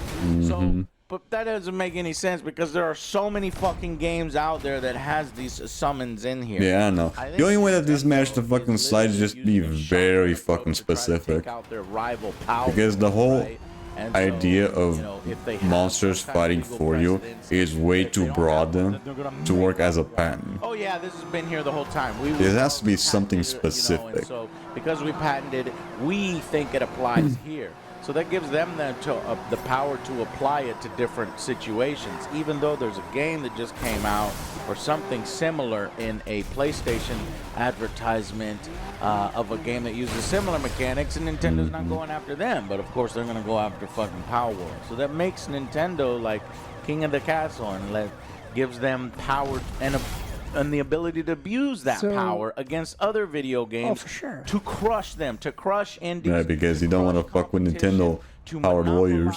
Mechanics, fuck off. Yeah. That's Madden behavior. Yeah. That's EA behavior. Yeah, and so everyone's concern is the broad language, and so they said the core mechanic for this is a player summoning another character or sub-character in a virtual space, which they can battle enemies or move around the area. Yeah, it's just way too broad. Game. That's Magic the Gathering. That's fuck everything. Well, now Yu-Gi-Oh's be like, well, D&D. Yeah, the way we fucking Yu-Gi-Oh as well. the white dragon. I call you. I call you on the phone. Or fucking Shin Megami Tensei as well. Or Persona. You really can't summon a fucking monster to fucking fight you now because of Nintendo. My house and do battle. Nintendo. And make sure you don't. He's on his way. You don't use the teleporter, otherwise Nintendo will sue us. That's so fucking dumb. How are they able to do that? Digimon. Because they have yes? because they have fuck you money. That's why. The judge said yes. Check his bank account. Blades or whatever. Follow the trail. Follow the trail. The problem with a lot of these things is we expect people in these bureaucratic positions to be experts, and they just can't. Yeah, they're just way too fucking old to fully understand it. We've been talking about people. You know, there was a judge in a pretty famous case talking about, was it saved in memory? And the developer was like, yes, it was in RAM. And he's like, and you delete it? It's like, yeah, that's kind of how RAM works. And he's like, you deleted evidence. And it's like, no, motherfucker. And then like he's trying to explain to someone who was there when the VCR was born and never figured out how to use it, and trying to explain to them how some of these things work. Industry reactions have been really poor, and even if Nintendo is like, no, it's been this very specific situation, it's not all that specific. There's so many games that predate some of these things. And again, who the fuck granted this? This U.S. patent number 12,403,397. That's the problem patent. I mean, when you're improving 12 million patents, you're like, all right, yeah. I was gonna say, check his account. Check his account. Check the one person who did it. Check his bank account. Thumbs up, motherfuckers. Somehow at this shit side. They just secretly managed to buy a fucking Lamborghini. Final Fantasy was summoning shit long before then. So I don't know. I don't know how this thing gets allowed. And okay, here's what Nintendo now holds on. The game runs on a device with storage. You can move your player around in a virtual world. You can summon sub-characters. Think a Pokemon pet or an ally that isn't the main character.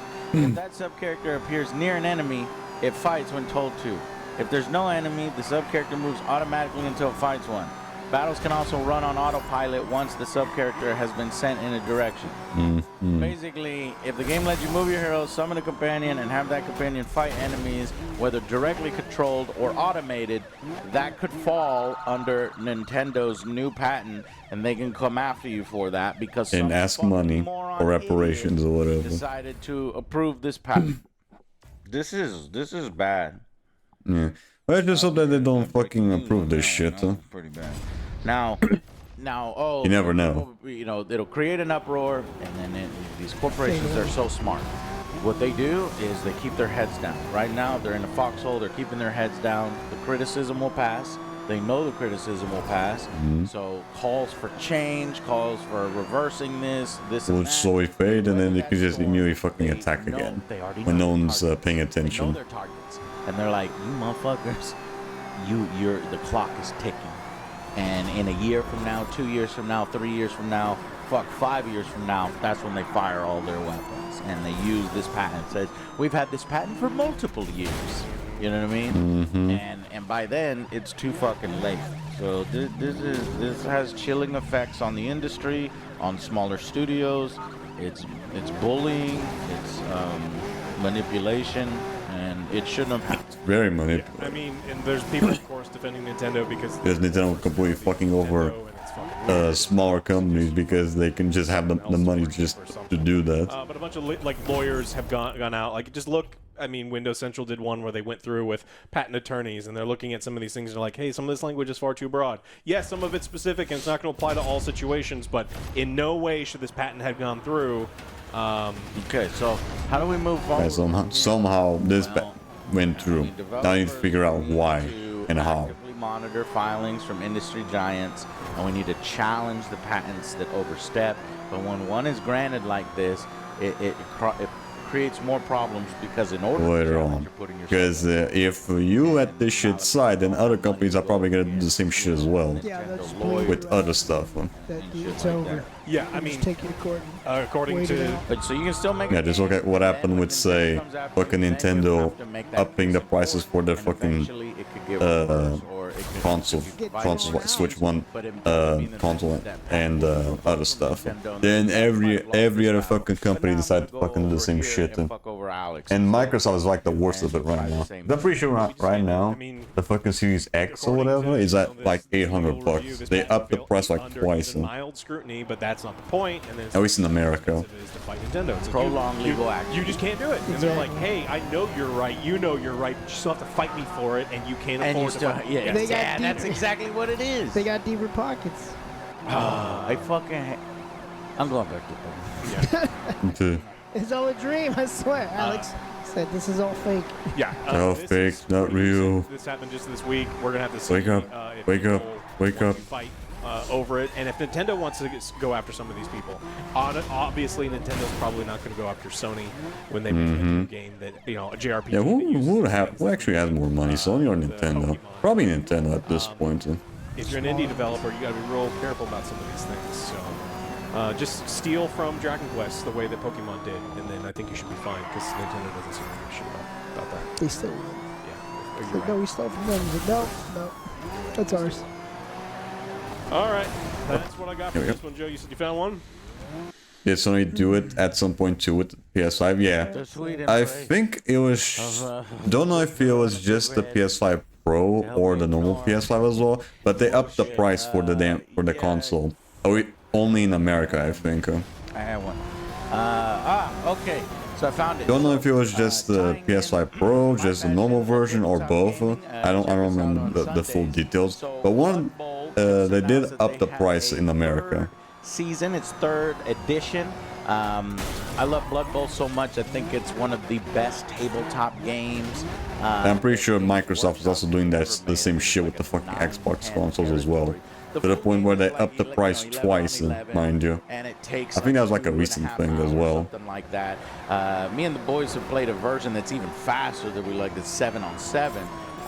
But a new version is coming. It's Season 3. They're making a bunch of improvements. I do hope that it speeds up the game. I've got every single team except for 2. And the 2 that I don't have are going to be in the starter set. So it perfectly lines up. You're getting the Khemri team, which is the Tomb Kings, and you're getting a new team, the Bretonians. They're guys like, that are well known. Right. This is like some Warhammer spin-off or whatever. On the freaking pitch, as there had been in the past. Because in the past they had a unit. Yeah, I'm pretty sure this is like also like same universe like Warhammer, the Blood Bowl things. The reason why I bring this up is because at the same time that Blood Bowl 3rd edition is coming and just recently announced in a video, that Blood Bowl 3 video game wants to let you know that they're continuing to improve and they have vampires now. So they're slowly adding teams to Blood Bowl 3, and they've got something called the Eternal. Which is still better than how the game was at launch, because goddamn, that thing was fucking bare. They're on Season 10. I remember that much from like his fucking Joe's review from the past. I think that review was almost like a year ago. Maybe a bit more than that.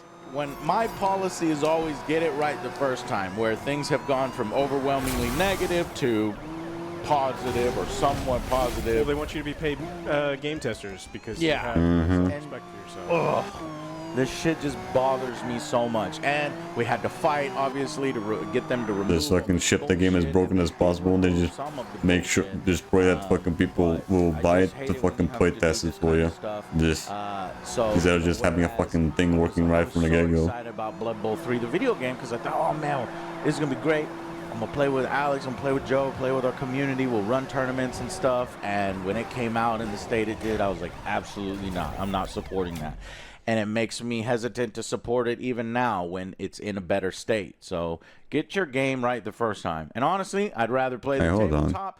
We got cool little miniatures. I even got when did so when Blood Bowl 3 when did the comes fucking out Angry next Joe year, I think, do sometime the late Blood next Bowl year, thing? maybe me and the boys will play a few games and Blood just show you Bowl the hobby and the tabletop. But yeah, it was actually 2 years ago. Christ.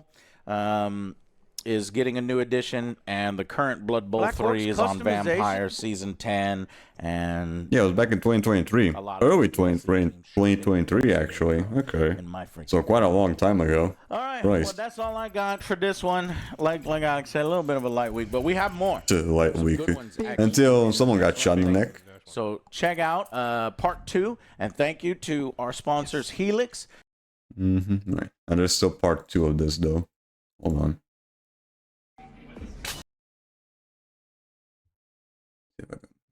There you are.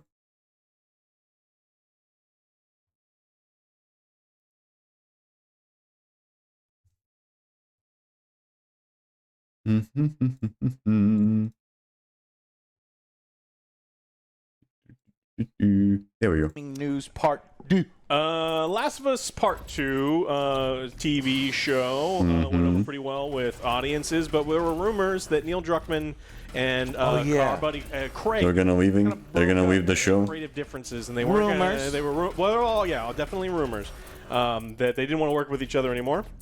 And then it was announced that Neil was no longer going to be a co-showrunner. And so this is Neil this week.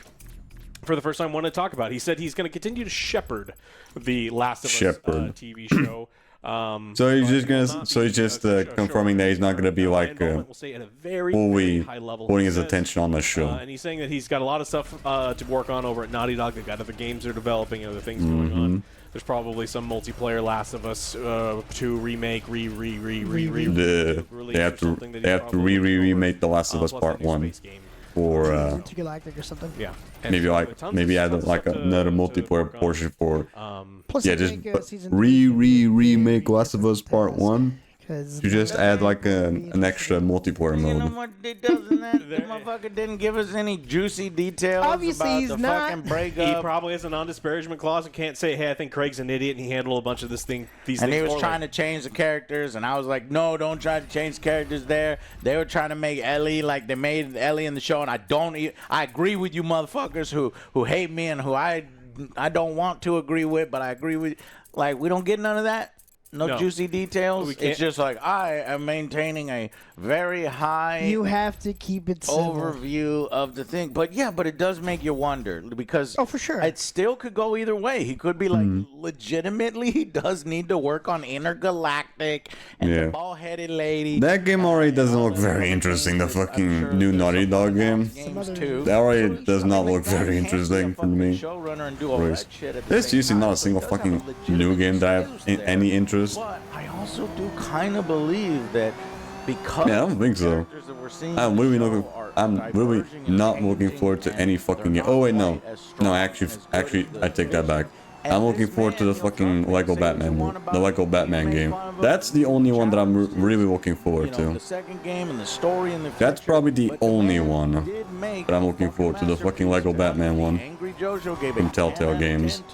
And we give him credit for that original story. And so if anybody's going to be this fucking Lego Batman Arkham gameplay. Alright. That sounds fucking fun as shit. Y'all do whatever the fuck you want. I already made my money, so y'all do whatever the fuck you want, and I'll tell y'all from time to time what I think, and you can take it or leave it. But yeah, besides that, Either way. All right. I don't think I'm really looking forward to anything I want else. you to read way too much Okay, into. let's go. All right.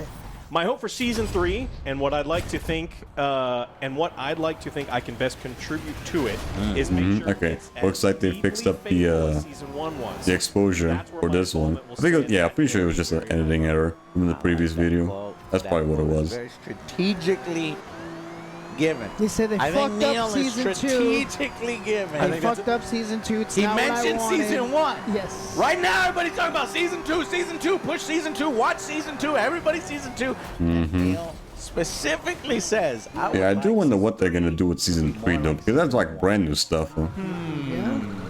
Yeah, I'm really curious on what they're gonna be doing with season 3 though. Yeah, that's juicy. Because season 2 was based on part 2, and we haven't really gotten anything for like part 3, like in the games. So that's gonna be really interesting what they're gonna come up like brand new content. There were people there talking about, Craig had this vision for the way this Because I remember the ending for part 2, and that game had a very fucking depressing ending. He was like, I never thought about it. I have no idea how the fuck they're gonna continue from there. But I think that was the nice way to say, yeah, no, that's not the character. It's an interesting idea. You want to be like, that's stupid, Craig. But that's stupid, Craig. That's stupid, Craig. Well, we win it, and it was working, and the actors were having fun, and everyone's having fun. It's like, yeah, but it's not about having fun. It's not about when the actors have fun. Because honestly, actors are going to have fun. Right. They had a lot of fun. They had a lot of fun filming it. Everyone I had a terrible time watching it. Everybody had fun on Ghostbusters 2016, except for audiences and Ghostbusters. Oh, I bet they had a great time. Yeah. So that's cool. I just kind of forgot that Ellie was a super prepared, very smart. See, they made her stupid. You're not a dumb teenage girl. Crazy, but it's like her not knowing how to read a map, and she was like in Fedra military school. It's like, come on. Now, I don't think that Neil would have changed it, enough to where it would have been where we wanted it. Because honestly, I probably wouldn't have cast Bella as older Ellie. Would have switched. Yeah, that probably just would not make sense. Because, from my understanding, Bella Ramsey in season 2 still acts like the same way as she did in like season 1, which, in context with Last of Us Part 2, just does not add up. Casting the original cast for Ellie as Abby, that probably was not a good choice too. Yeah, because she's Abby also should have been 90 Ellie. pounds. Yeah. So it's like Abby's actress should have been the But nothing we can do about that now. Yeah, now we just have to wait for season 3, whenever that fucking shows up. That they paid for If it's gonna fucking show up, you never know when that thing's just gonna get fucking shelved or canceled. Hopefully the third season's the last season. I swear to God, if we get into the third season and we get closer to the last episode and we realize, we're gonna need another season to finish Yeah, my fucking God. No, Just no, just end on season 3, please. I think that's what's gonna happen. All right, pull up the prediction Yes. document. Star Citizen. More Star Citizen news. All right, wait, what are we looking at? Okay. Stop looking at my screen. Goddamn, that fucking game will get news about anything besides fucking releasing. Christ. This is a leader for Star Citizen. Besides the fucking release, we will get news about everything besiase the fucking release date. Christ. He just, he's kind of saying, he's like, I don't know if we're gonna make it. We're working as hard as we can. Yeah. And I think that I remember that even Mark Helm got some fucking voice lines into the game as well. That was years ago, though. Because maybe that they are not ready to launch it in 2026. And so he said, the team is heads down. We drew a line in the sand when we said 2026. I don't know if we're going to make it. I just know that we're going to do everything. I'm gonna be surprised if we're gonna get fucking Star Citizen before we get GTA 6. For the distraction of CitizenCon. Now that'd be some They're shit. working as hard as they can on it. They want to get this out as soon as they can. they're not doing Now CitizenCon? that will be something. Stop doing your fucking CitizenCon. They're going to get yelled at by a bunch of people that's been like, hey, stop that. I've been coming to these for over a decade. And how much It's does just that money cost? making. Too It's much- just a money making scheme. The Yeah, just a way for fucking get money from whales. But okay, here we go. Predictions. This guy right here. He may end up being. Well, we're not gonna raise his income. Half. But Joe diverged from me and Alex. Joe was the only one to say no. I do not think it is 2026. He said it'll be 2036. 2027. Alex says it's coming out in 2026. AJ says it's coming out in 2026. Take all the time you guys need. I say it's gonna come out in 2036. Right? Yes. That's my kid. They're just gonna keep fucking relying on the whales to fucking keep quote unquote working on it. The guys like already saying, hey, we're working. And then they'll never fucking release it. It doesn't look like it, so there's already some drawbacks right there. If they want to have this game out, be nice and polished. Oh my Take God. your time. Take your time. Joe, you win this, I'm gonna give you a trophy. In fact, I'm going to Yeah, you're trolling for real, my dude. God damn. The only trophy that matters is the Beyond Good and Evil 2 trophy. Yes. Because that's the real wild That's the one I want. That's the one. Yeah, that's the one because I'm actually interested in what they're gonna do with fucking Beyond Good and Evil. Because I've heard good things about the first game. Well, that's a perfect But I'm pretty sure that it's either they're gonna take fucking forever sequel or just not release it at all. Because that fucking game has been in development hell for quite some fucking time. Is the complete opposite of what they would be doing if they were going to release it just next year. And then a bunch of people just say like, "Hey, this looks exactly like." Besides all the bullshit that Ubisoft has been dealing with recently. And of course, people talking about their kids. They're like, my son's 5 months old and he's going to be walking around. And other people talking about, hey, I was a child when this game was announced. And now, I have kids of my own. And it's like, oh, this is weird. But, all right, do you want a cup or do you want the goat? I'm going to be goat. You don't get a goat? I think the goat, the greatest of all. I'll tell you, hold on. Actually, Alex, we have to do something, you and me. Because we're getting closer, and let's do this before they somehow nail down a release date. Let's make a prediction, because you and me are 2026. Let's make a distinction. When 2026 do you think?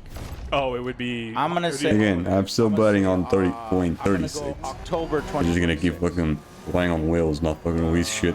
That's just my opinion. November, December, I tend to be a cynical fuck about stuff like this. If you want to go September, October, I'll go September, October. I'll go November, December. All right. We shall see. Prediction log. My prediction would now be 2027, but you have to stick to the 2026. No, let's stick to that. Mm-hmm. But yeah, it can't be a goat. Goat has to be for a better prediction than this. No, it's just the way the little trophy looks. I want to keep the trophy as generic as possible so that we can pass it around based upon winning and losing. Got him. Yeah, people are just, The current goat is... For every post, I don't know who the current goat is. For every single goat? Post that's negative about Star Citizen, there's 100 people that have sunk cost fallacy that have been like, I spent $9,000 on this game. I have so much digital real estate that I paid for this fucking game. That means fucking nothing. It's like owning it's like having a receipt that you own a part of the fucking moon. Like it means fucking nothing. He predicted correctly how many seasons it would get before it shut down. Joe is gold. That's only recorded history, though. You either keep the fucking trophy or we take it away. We'll keep it on my side. We'll get I'll bring my Dremel in and I'll sloppily engrave like an OJ on the first part of the little plate. Come on. Should have gotten. All right, let's talk about Borderlands. Borderlands came out last week. We played a bunch of it. You played some of it with us, and then you left us to hang out with that dirty fucking Destiny player. Oh right, I heard about this. Borderlands 4 is even with the best PCs, I think the game's fucking struggling to fucking play. It's a big time. It's just not very well optimized. But then it got better. They patched it. And then they patched it, and I actually started to have a little bit of fun. But then that was having fun than it should have had earlier. Yeah. And now I'm going back into the characters and the writing. It's a roller coaster. Yeah. Right. Is it the same problem as fucking Borderlands 3 where the writing is just kind of shit? So people are saying even with the 5090, it runs like absolute shit. The frames were all over the place, even with some of the patching. Now people are finding some ways that they can try to fix the game. They mentioned they put the game in fucking medium. And then that apparently helps. But according to Randy Pitchford, what helps? I don't even know. Increasing the game's cache to, I think, PC Game. I'll send you the thing. And they said that it may be able to help you, but what's that shitty ass haircut that he has though? Less than 1% of 1%. And then it goes fucking Randy Pitch for putting his fucking foot in his mouth. Overblowing it. As usual. Wrong. I had prom. You had prom. You had prom. Yeah. Jack had prom. Randy, keep your mouth shut, bro. This guy is a LOL cow. He truly is. I think he does this shit. You mean a lol cow? It's because he's a genius. But this is he has to be mentally Borderlands. deficient. Shit. He has to be mentally deficient. Yeah, it has to be like some sort of like really high spectrum of fucking autism. It has to be something like that. There's no problem. It's less 1%, bro. And then I think I read some. It's true because Alex. Oh, here he goes. Look at this. Like really fucking high. If you're trying to drive a monster truck with a leaf blower motor, you're gonna be disappointed. Fuck off, boys. This motherfucker here is fucking. You want to buy a brand new PC for your game? PC. Nah. I have one of the most powerful PCs. This thing is like $4,000 because I do all the editing, I do all the things on the fucking Angry Joe show, the Angry Review. And it still runs like ass. Fuck. Now at this point, my graphics card I need to update, but it's still fucking the best 30 series that there is.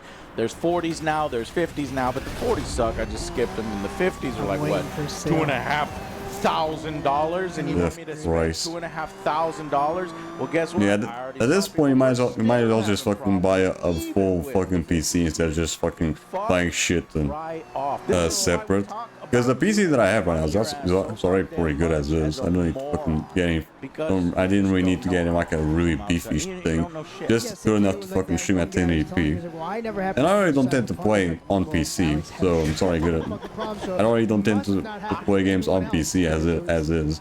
So one time when we were streaming, so all this shit is just fine. we had played a Actually, the only thing that I really need the high specs for is just fucking rendering videos. That's really just for that. I'm talking shit about it, and there were some people in. Or just rendering out the VOD. That's really just for that shit. Drama, whores, and you're just trying to, you know. Because even right now, with the fucking multi-streaming, three fucking platforms, and also having a video playing at the same time, I'm only using like fucking 5 to 6% of CPU usage. But he stopped talking almost immediately. He said, yeah, and then he's not in chat anymore. That, and I also can fucking use DaVinci at the same time and render shit at the same time while I'm recording and streaming. No, you're not having problems. You just have. So if I wanted to, I could, stream. Do some do like a fucking editing stream while using DaVinci or whatever. If I wanted to. I've had many crashes. You were having more problems than I was. Well, but your frames were better than my frames. My game ran smooth as butter the entire time, but I play on low.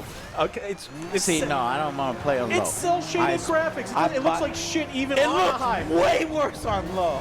So like the frames were more important to me. So it's like I was getting 40-50 frames the entire time, and it wasn't a problem. But it was having crashing problems. And tons of other people. Where the hell did that guy come? Which is why the Steam reviews and the other storefront reviews were poor. And according to Randy, Borderlands 4 is a premium game made for premium gamers. So we are not premium gamers. If you've ever had a problem with a video game, you are not a premium gamer. I'm not catching up to it anymore. What you should do is you should, I don't know, demand a refund for poor performance or something. Finish it. Get again, this guy fucking. Randy just fucking sucks at being a salesman. Christ. My leaf blower couldn't handle it. I want a refund. You know what's funny about that is Randy is such an idiot. He doesn't realize that monster trucks, engines and shit, they're terrible. They're fucking awful. They're specialist engines, and they have to have mechanics on fucking standby. They burn through fuel, and they can barely go anywhere at all. So really, you described it perfectly for the fucking state of your game when Randy, you were be ignorant of That's something. right. Grave digger only takes a couple laps because then it has to go back. Back into the How dare you speak ill of very Grave Digger, one of the greatest specific monster trucks of fucking all thing. time. Bigfoot also great monster truck. Yeah. Sunday. Comments went over bad. Calling players 4K stubborn when your game struggles at just 1080p on mainstream GPUs like mine. Mine's better than these. But mainstream GPUs like the 3060, the 4060, cards that dominate the Steam charts.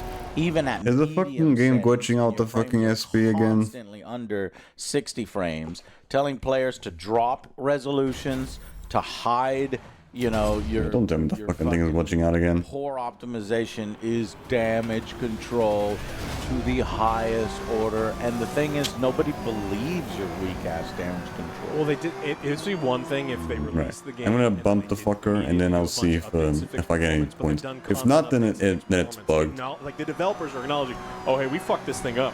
We need to fix it now, and they have made it has gotten better.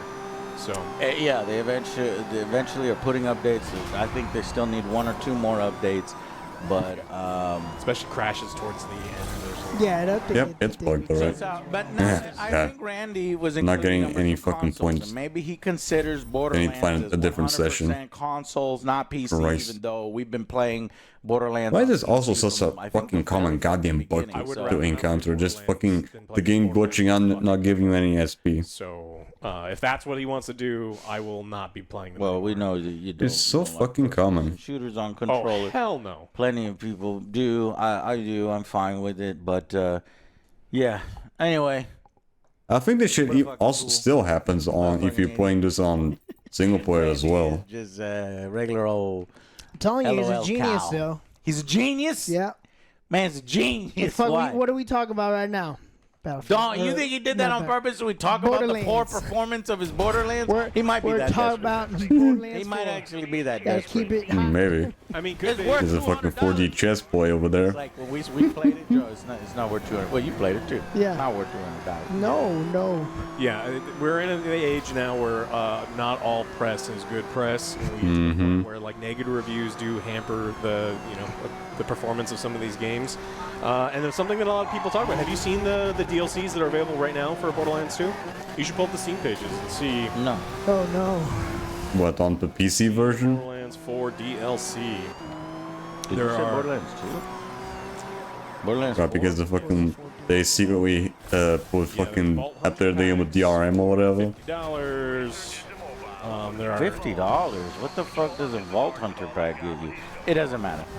It's not worth it. Just skins. Whatever it is, it's not. Guns. Yeah. Okay. Because they're 2K and 2K where they want their fucking money. Yeah. So. Yep, 2K is also really bad with fucking DLC as well. And yeah. And They're almost as bad as fucking WB. Huh? It's on average so far. Joe's back, so we're gonna continue. Come check us out. Twitch.tv/Angry Joe Show, which we will be continuing to play and eventually review. So stay tuned for that. We're not done with the game, but it's coming. All right. You find anything else? Oh, let me see. So you already covered the Randy. We covered the motherfucking Star Citizen story. I think we got it pretty well covered. There's 2. There's Dying Light, the Beast, guys. Oh yeah. Release date has been The new game. The new game is released for Dying Light. That's why I didn't mention it. It was September 19th. Is that the same studio that worked on the Dead Rising 2? Are they doing that pay early? I don't know. Pre-order, you get 3 days early? No. 3 days early. They were always focusing on Dying Light because Dead Rising 2, not Dead Rising, Dead Island, there we go. Dead Island 2 got stuck in fucking development hell. Came out 30 minutes ago. PC Gamer, Mad Lab. Yeah, I'm pretty sure Dead Island 2 was supposed to release close, like close to like Dead Island 1, but that game was stuck in development hell for so long. It completely skipped like 2 fucking generations. Game that EA owns the IP to. I skipped only 1 generation, then it finally released on PS11 It is. recently. Will come after those people get shut the fuck down. And so it's like when you do cool shit like that, And then ruined all that time and they had to fucking do something else, so they did Dying Light. The Crew Unlimited have been beavering away at a fan-made revival of the game for over a year and a half. A server emulator with both offline and online modes. Quote unquote, your local server. Your Crew after you secure it, no one will be able to make this particular thing now. Get it because it's once you get the thing. Well, first you have to have access to it, but then once you do that, it's your local server, your local save. Oh, they're making like a custom server for the Crew? Okay. Your game. But technically, they could Fuck probably right come off, after it's my them now, game. shut it down, and then make it to where. Interesting. I mean, you already can't fucking play the game. or some bullshit. Yeah. I So think you should be able obviously to you do need to have all a of that copy shit. of the Don't even know if the game got delisted off the stores or whatever. Yes. That's easier said than done. Let's see. The project itself says on Discord that the truth is that as long as you manage to run the game files, we have absolutely no way to tell a legit convict from a non-legit one. So we have to. So we just have to let you in. So whether you're on the crew legitimately or you're some kind of criminal, it sounds like it'll work. Says the who wrote this article, Joshua. How dare you? Yeah. How dare you assume that I pirated the game? Do it in that way. Now we have to keep tabs on them. Like, just did. hey, got shut down. Purchase is not. You don't know that. Is piracy a crime? I don't know. It's a good, interesting. Yeah. Let's see. Let's see. Yeah, but it's good that people are actually taking action. You know, you got the stop. Again, to stop killing game shit. They almost got killed by fucking pirate software. Fan-led projects that will try to keep these things going for passionate people who pay for these games and I want haven't really heard much from that dude recently. But if they do, He's probably just trying to fucking make sure he doesn't run into any more bullshit. There's the imagery on the shitter. That backlash might not be worth it. So there's still that tool in our back pocket if we need it, as if Ubisoft cares, because they already. He's going for the jump, isn't he? Yep, he's going for the fucking jump. Oh my god. Get out. I should say they have some. I forget about him. Fucking Because link despite shit. all this shit, man, Ubisoft, at least when I was first starting the show, they were one of the best ones. You know, they didn't care if you shit on their games. They were just happy to have their games covered. And I actually had, and I've told this story. You know, when they actually give a shit about making games with the early Assassin's Creed games and Prince of Persia. Hopefully not an And Rayman. that stuff. Yeah, remember when Rayman had like a full-on fucking standalone game? Had some fucking side stuff or fucking something with the rabbits? Haven't achieved that rank yet. Last one was fucking legend back in 2013. My son was watching the show a lot, and he was. And I still don't get why the fuck they have to make another Rayman game. Get stuff worked out. It didn't work out. There's not one person. Not just around the goddamn rabbits. You know, lower level positions. Besides, you know, the obvious is just making money. Changed for, you know, those higher level suits that were like, no, this is. I don't know, just make like a. You know, it would be really cool if they made like they did like a fucking insane trilogy or Spyro Reignited trilogy treatment with like the Rayman games. Just do like Rayman 1 to 3 the fucking trilogy or whatever, or they remaster that shit. That'd be kind of cool. But I doubt they're gonna fucking do anything about it. Golden parachute takes you and lands you right on a yacht, and then you drive it. A little yacht that goes into a bigger yacht that floats away. Oh, right. Yeah. You gotta have a little baby yacht. Baby yacht. Big fan of the Russian nesting yacht. At least maybe Rayman 2 or 3. Cause I think the Rayman 1, 2, and 3 are like very different fucking games from each other. Nesting yachts. And thank you guys so much for watching, and of course to our sponsors Helix for improving our sleep and making that better. Today is the last day of the sale, so if you want to pick up a pillow, a new mattress, a new cooling, this or that, check out the website, see what take the quiz, see what your body type is going to be good for, and your body type. Wait, want me to know how much I weigh? And yeah, thank you so much for watching, and we'll see you on the next Angry Joe Show. Bye, guys. Yeah. I'll pause the video and then I'll play something else up once we get this guy. If we get the fucker.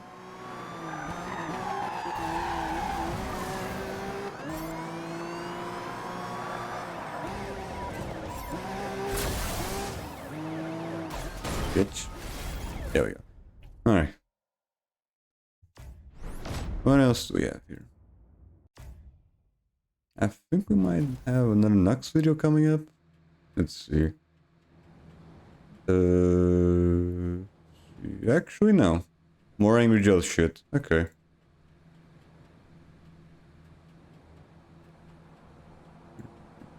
Alright. What do we have here?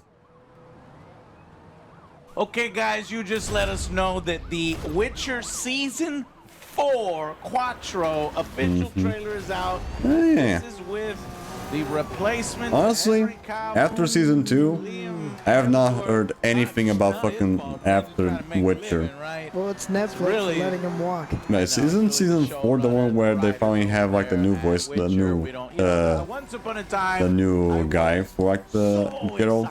About this series. I think season 3 was still it was still like Henry Cavill, right? Season after season and so whoa, wait a minute, what's going on here?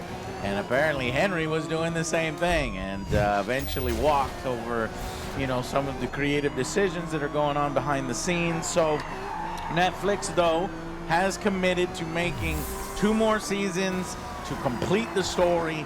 So we've got replacement Liam here. Let's see. Right. This is the one where they actually replaced the dude. Okay. So what I'm thinking is this is gonna be the best. You just saw the video, yeah. Because they know people hating them right now. I literally started the video the second you posted the link. People are hating the show. So what are you gonna show us? Let's find to try to change people's minds. Here we go. 3, 2, 1, go. It's a wraith. Oh. Going right in. A wraith. Oh, what is it? Why is he wearing a biker's jacket? Biker leather jacket? What the fuck? That looks good. The wraith looks good.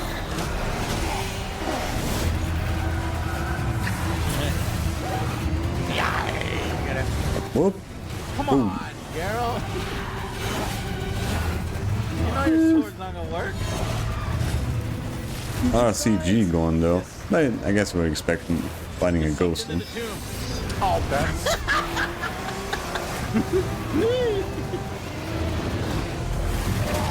Finally. Hard. What is this? Oh, yeah. What's the one that binds them? You can only attack me there. Yeah, Hearden, I think. Please. Finisher. Boom. Mortal Kombat! Is this still the fucking heart then? Is it fucking Mortal Kombat finisher? Wow. Wow. I didn't know you could do that. Oh shit, that was so badass. Oh my god. I must watch all episodes immediately. Cavill who? That was it? Who? Wait, that was it? Cavill who? Oh my god, it is a teaser. Okay, let's see what the audience has to say. Ooh, 50%. Damn.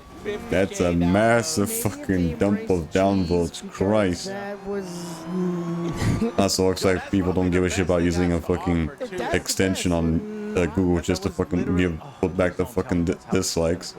Here, you know, you got a minute of action and then 39 minutes of what the writers gave us last season. Oh man, if that's the case, then yeah, Yeah, this is gonna fuck. be painful. This is gonna be a painful season. The Switcher.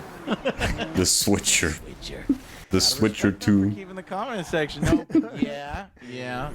And okay, yeah, looks like people are being nice to Liam. They're like, Gotta hey, deal with the Switcher season 3. Like, hey, all right, like, what you y'all want... Again, if they embrace the cheese on this, then honestly, that wasn't cool. I don't think it was very cool. Kevin, oh man, He just gave her sweet. the old actor would make that shit look cool. This guy, I don't know. He did kind of look like me in my first playthrough in the game. I feel like the combat's I don't know. very I don't know. Maybe he's just he's still getting into the role. We have to rely on the We'll see. I guess we'll just find out. But yeah, right now, this season 4 is not. These writers. Yes. Look, as long as you don't think at all about anything that you just watched or will watch, I think you're gonna have a good time. Just turn your fucking brain off. Witcher that is swinging his sword like a fucking asshole. Like he knows what it is before he opens it. He's like, "Well, It's a wraith. why come no sword work?" And it's like, Is he even at least using the silver sword? I mean, he could have used a stick. It doesn't matter because he rips its fucking heart out. Yeah. And it's like, you know that they're just patting themselves on the fucking back. It's, like, it's so cool. He rips out the heart, and it's he makes the scrunchy face. Badass. So Mm. this is Ard, which is, you know, that's gonna basically propel. It's a shockwave type attack. sign. So it shockwaves him away. Damn, Slides missed across again. the thing, pulling him on a Sometimes wire I tend to miss him when he's in that fucking turn. to trap the wraith, and when an ethereal monster is within Iriden, it does make them physical. Did he cast it when he was sliding? Sure. That's what his wild Yeah, sword because flails like were, right right? there when he's sliding it, it covers it, and then he does Oh yeah, it. when does he cast Iriden? Does he cast What? hard? Ah, come on. Oh, he does it. Motherfucker, get your ass here. I got to cinematically I'm gonna throw my Sure, sure, sword fucker. in the air, catch it by its hilt, so that I could stop. I know we are hate. Look, Joe, it's a minute 36 trailer. Yeah. I got to nitpick Where's the shit Henry? out of it. Where's Henry? But seriously, you would not flip your. What? This is all for Asshole. cinematic purposes. This is all to impress You're not us. supposed to think about it. But the thing, if you're doing it for cinematic purposes, at least let it impress me. Henry Okay. Cavill's Oh, you got fucked by the sword police. skills Okay, impress thank you. and you can tell that he, was training and took fucking time. Here. Let's see. CG looks really good. But yeah. Yeah, I guess. So I think the battles are gonna be pretty. At least they actually put in the money that they get from the views from the previous seasons. It's like he's got. Recovering with the mist. Is this a new jacket? I mean, it just looks bad on Liam. It just looks like he's a motorcycle jacket, looks like a drunk biker.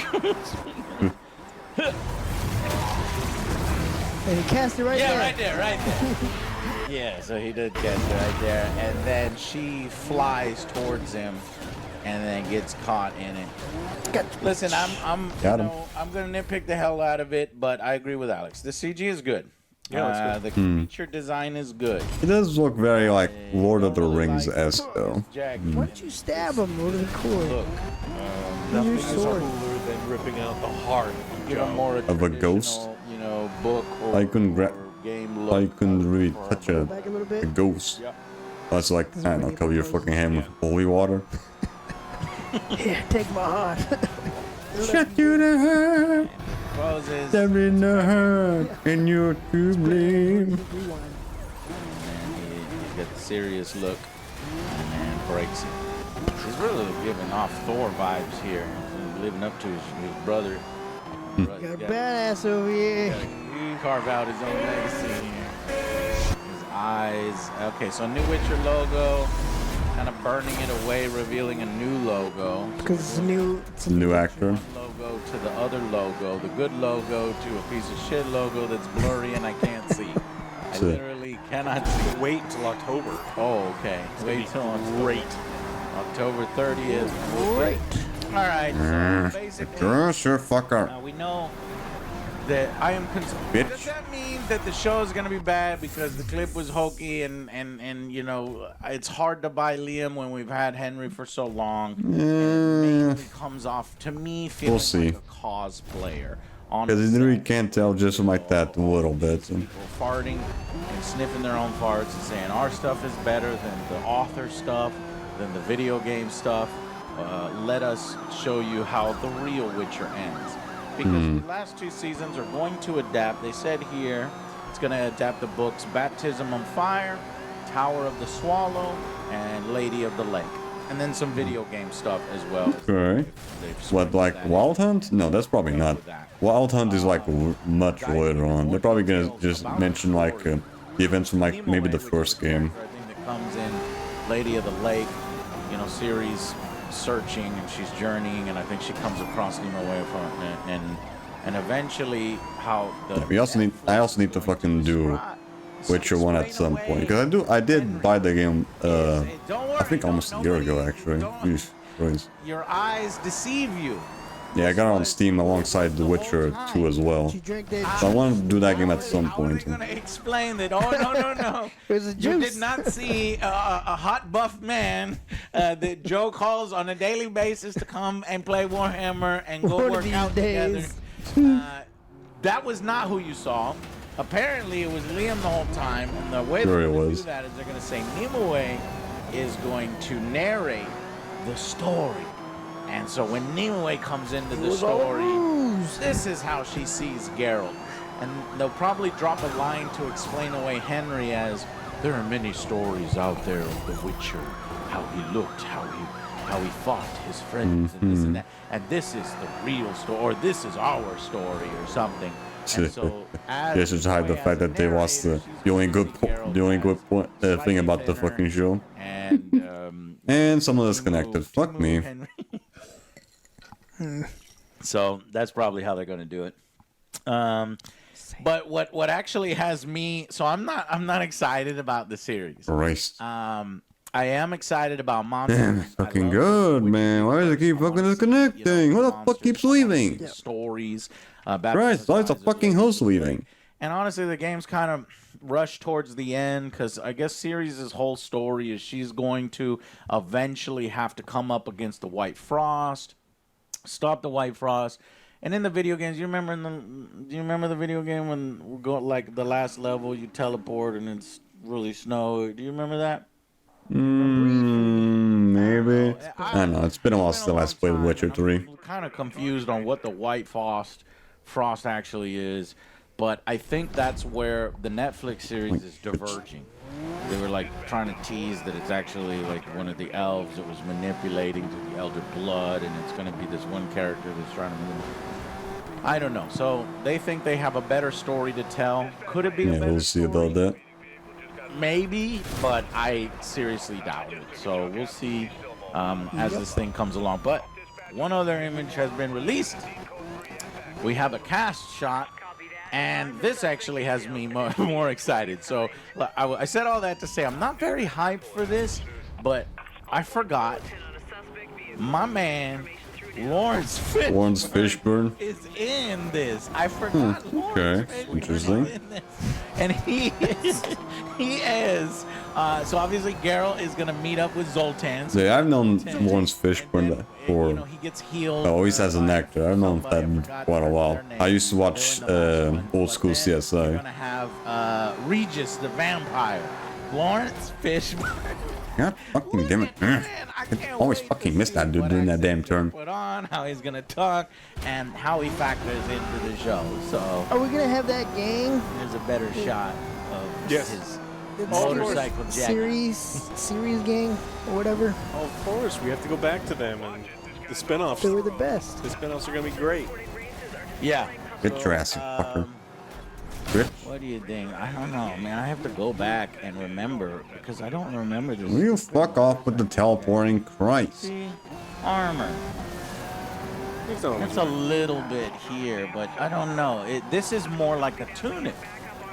Here, it's all one piece. I don't know. One piece? Yeah. Someone gives you a cool jacket, you want to wear a cool jacket. Henry was just so perfect for this role. It just sucks that this guy's getting fucking screwed over left and right. And but First Superman, then The Witcher. Christ, that guy just cannot take a fucking break. he's in Voltron. He's in fucking Highlander. In fact, it was just reported he actually got injured training for Highlander. I'm sure he's training his fucking ass off. Without for Sean Highlander. Connery, like, how is that movie gonna get made? I know. Bendejo. Bendejo. Egyptian. Bendejo. Egyptian Spaniard. Yes, they lived in Japan for a long time. Yeah. Joe knows the whole I lore just now. saw it. The first one. First one. Yeah. And then he's got the Warhammer TV show. So Henry's fine. He'll be alright. Yep. He's definitely gonna be busy for a little Let's see bit. how Liam does, and let's see how the fucking series turns out. If it's an epic disaster, then we got one of those great. At least you're gonna get the views.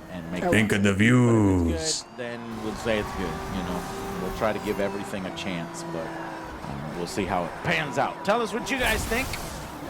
Did you think the clip is fine? Does it look really cool? Are you excited? Are you willing to give Liam Hemsworth a chance? Or are you more concerned, like we are, about the showrunner and the writers kind of taking it and fucking it up? And that's probably what the biggest problem is. But let us know what you think. Yeah. And we'll see you guys on the next Angry Joe Show. Bye, guys. Alright. Now let's see what I actually want me to see. No, what is this?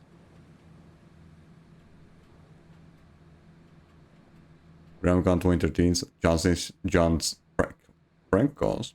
Okay.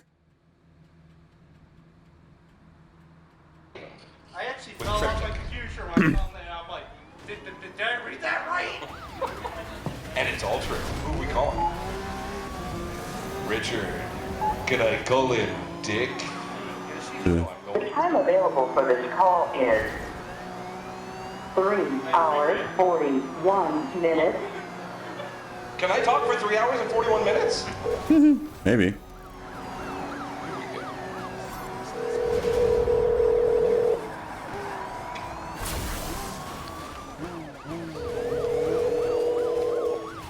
Come on, answer the fucking call, dude.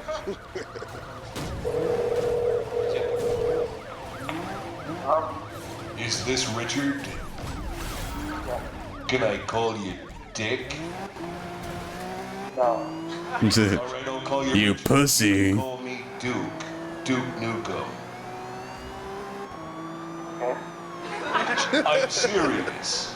I'm Duke Nukem. I've got balls of steel. You're not buying it. You think this is some sound-alike, don't you? You there, Dick?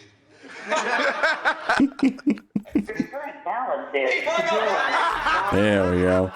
He bought it. Oh, I hate when that happens. Oh well, it happens to every guy at some point, I guess. We'll try again. Let's get Richard back on the phone. Yeah. Richard, I've got something. The time available for this call is 3 hours. 3 hours, And 40 minutes. 40 minutes. Richard, don't hang up.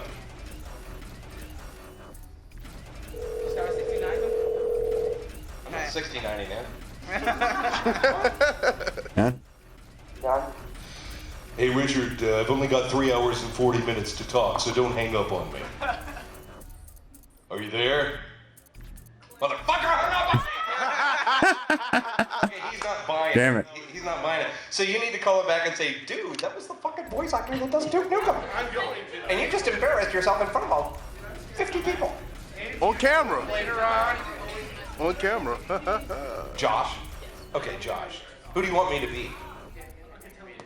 Oh, okay. Does he know Duke Nukem? Okay. Alright. Goddamn man, stop being a pussy, except that you're talking to the dude. I don't either. Hello. Is this Josh Parker? Yes. Josh. The name's Nukem. Duke Nukem. Do you have balls of steel? Michelle, I don't.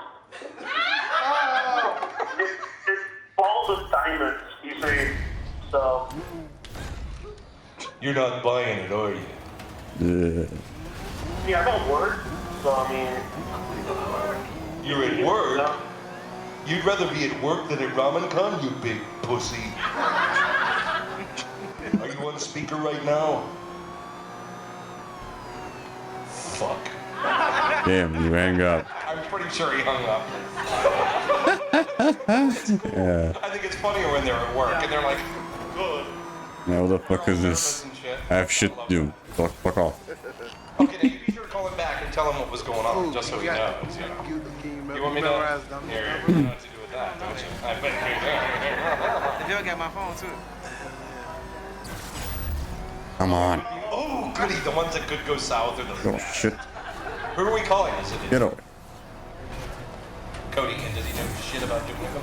Oh, yeah, okay. Here we go.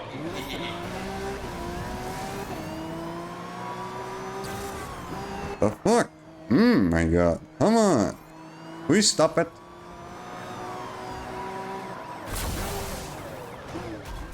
Fucking bitch. Is this Cody? Cody, do you know what felching is? Belching.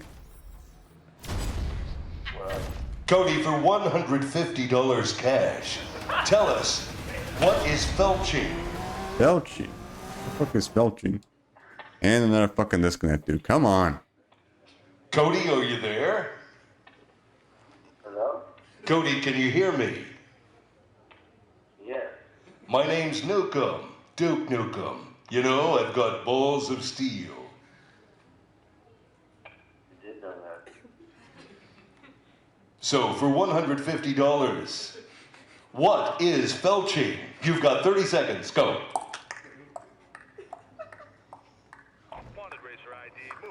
Do you have an answer? Fuck you, Joe. I told you, didn't he? Yes, Cody, this was a prank call. But in fact, I'm the voice actor who plays Duke Nukem. You're not impressed. What? Huh? What? You got something in your ear?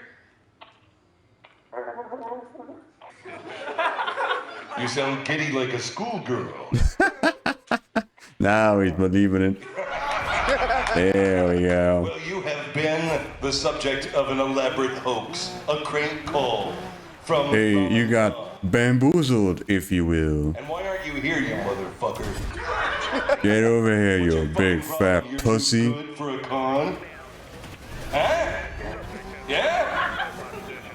Alright, well, I'm gonna cut you loose, but remember, power armor's for pussies. Okay. Let's go. Alright, well that was fun, wasn't it? How much time do we have left in this panel? Oh, we still got a half hour to go. Okay, not bad. Questions? Now. Okay, let's start signing shit then, because I'll sign anything. I don't care. Whatever you want me to sign, Anything? Anything? Okay, somebody strip me down. We gotta get Your some titties wax. aren't big enough. Motherfucker, you don't have fat. Motherfucker, you don't have fat titties enough for that shit. Oh, right. This is not an 18+ panel. Ooh. Uh-oh. Oh, and you're all invited to touch my balls when you come up here. Yeah. Don't touch my balls of steel. Don't worry, I've cleaned them up for you. You mean you paid more? $100. Wow. Don't worry, I sanitized them. It's perfectly fine to touch them. It's like Disneyland. It's always worth it, right? Cool. Okay. You want a Sharpie? Well, here, then take a complimentary one.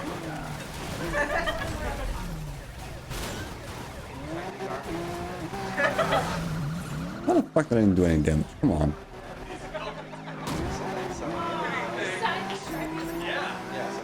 You're welcome.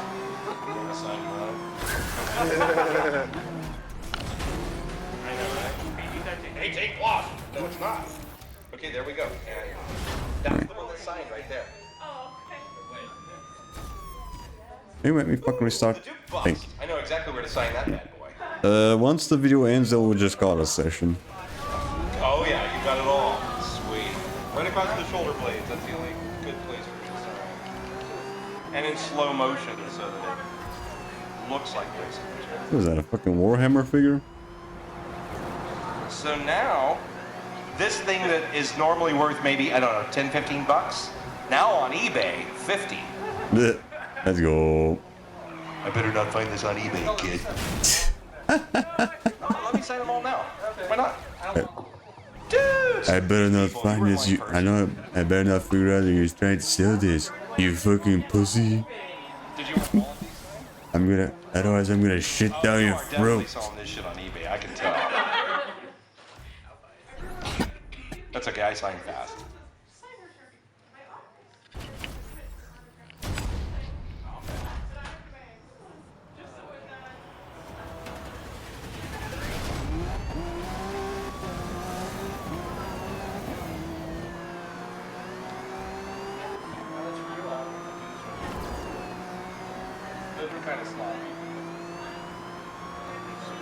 I'm not drunk. Do I look drunk? Don't answer that yet. Don't say anything yet.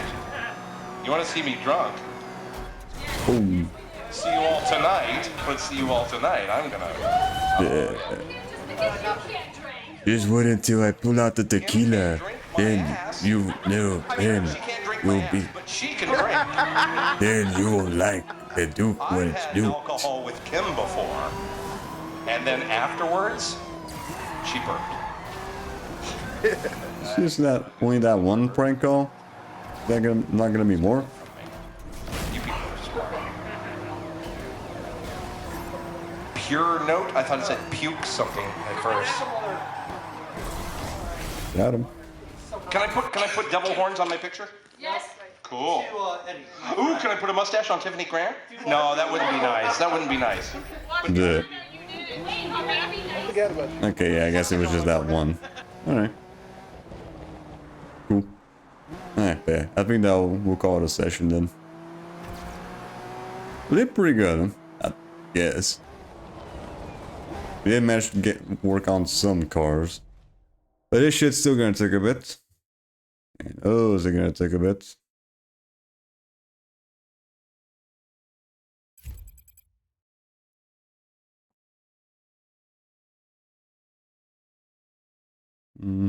Alright.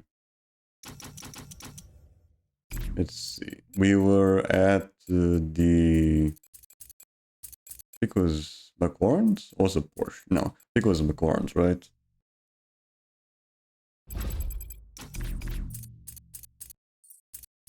Yeah, I already have this one. Okay. What about this one?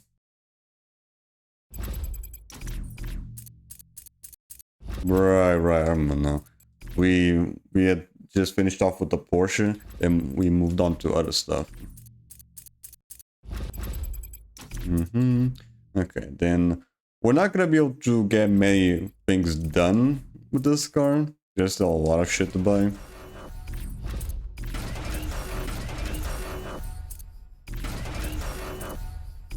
Yeah, there we go. We didn't get everything, but we still got a good chunk of it. I think there's only like, yeah, 3 more upgrades for this one. Then I'm pretty sure the next one also doesn't have much to get, because I might have used this one before. Yeah. I already upgraded some stuff here. Always the important shit. Alright. Alright. How are we doing with, let's see, driver details? Yep, let's see. Yeah, 40 out of 69. Alright, not bad. Again, this shit's still gonna take a bit. Alright. Maybe I should switch this shit to single player? Yeah. Yeah, switch this shit to single player, because next session, I'm not gonna have PS Plus on. So the second we start the game, we're already gonna already be in single player mode. Okay. Although I'm pretty sure the second PS Plus runs out, I'm pretty sure the game will just immediately go straight back to a single player. That's my guess. But yeah. We'll save the rest of the game for some other time. I say we still did pretty good. I'd say so. But yeah, this shit's still gonna take a bit. Okay.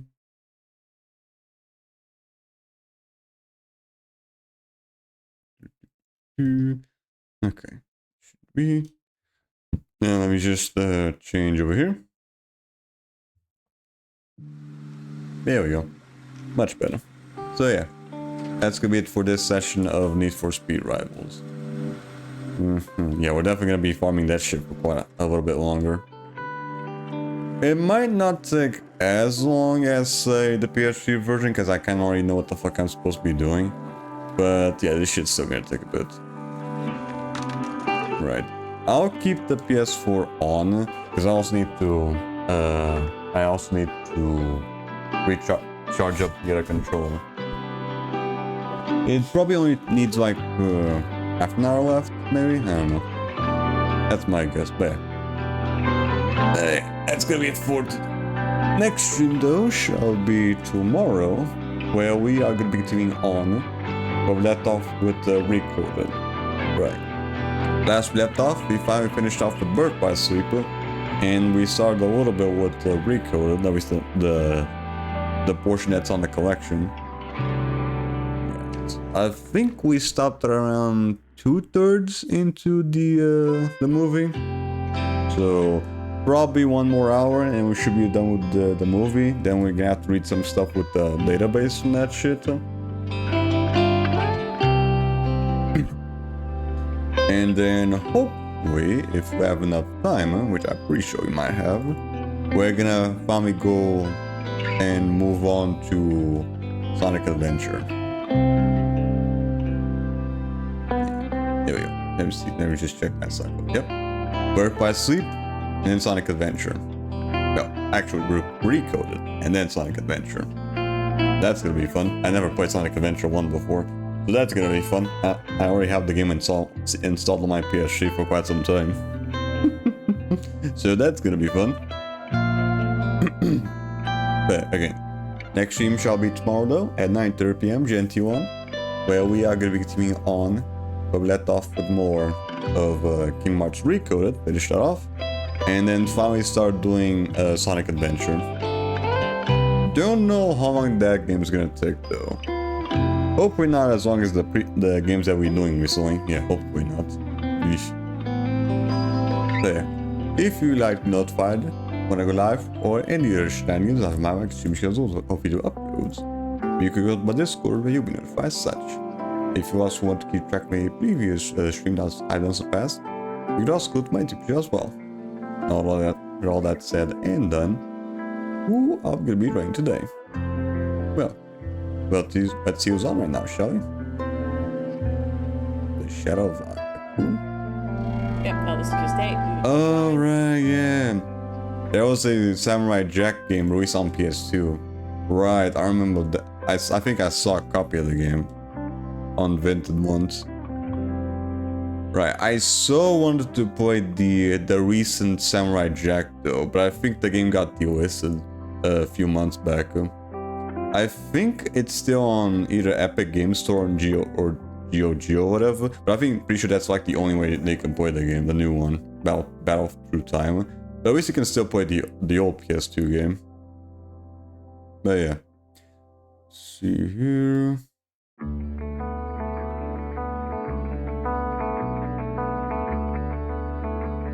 Yo. Wait. Oh, come on, really? Alright, fine. Guess we can't rate her.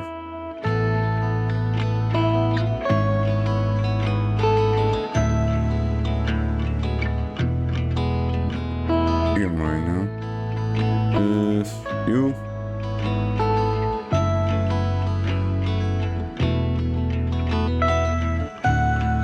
Sure, why not? What about you? There we go.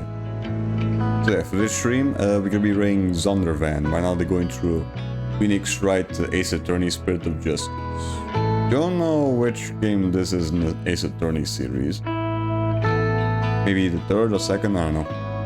So yeah, you guys have fun with Zondervan. If there's a match today, as always, have a good one. Bye. Bye-bye. See ya. Have a good one. Bye.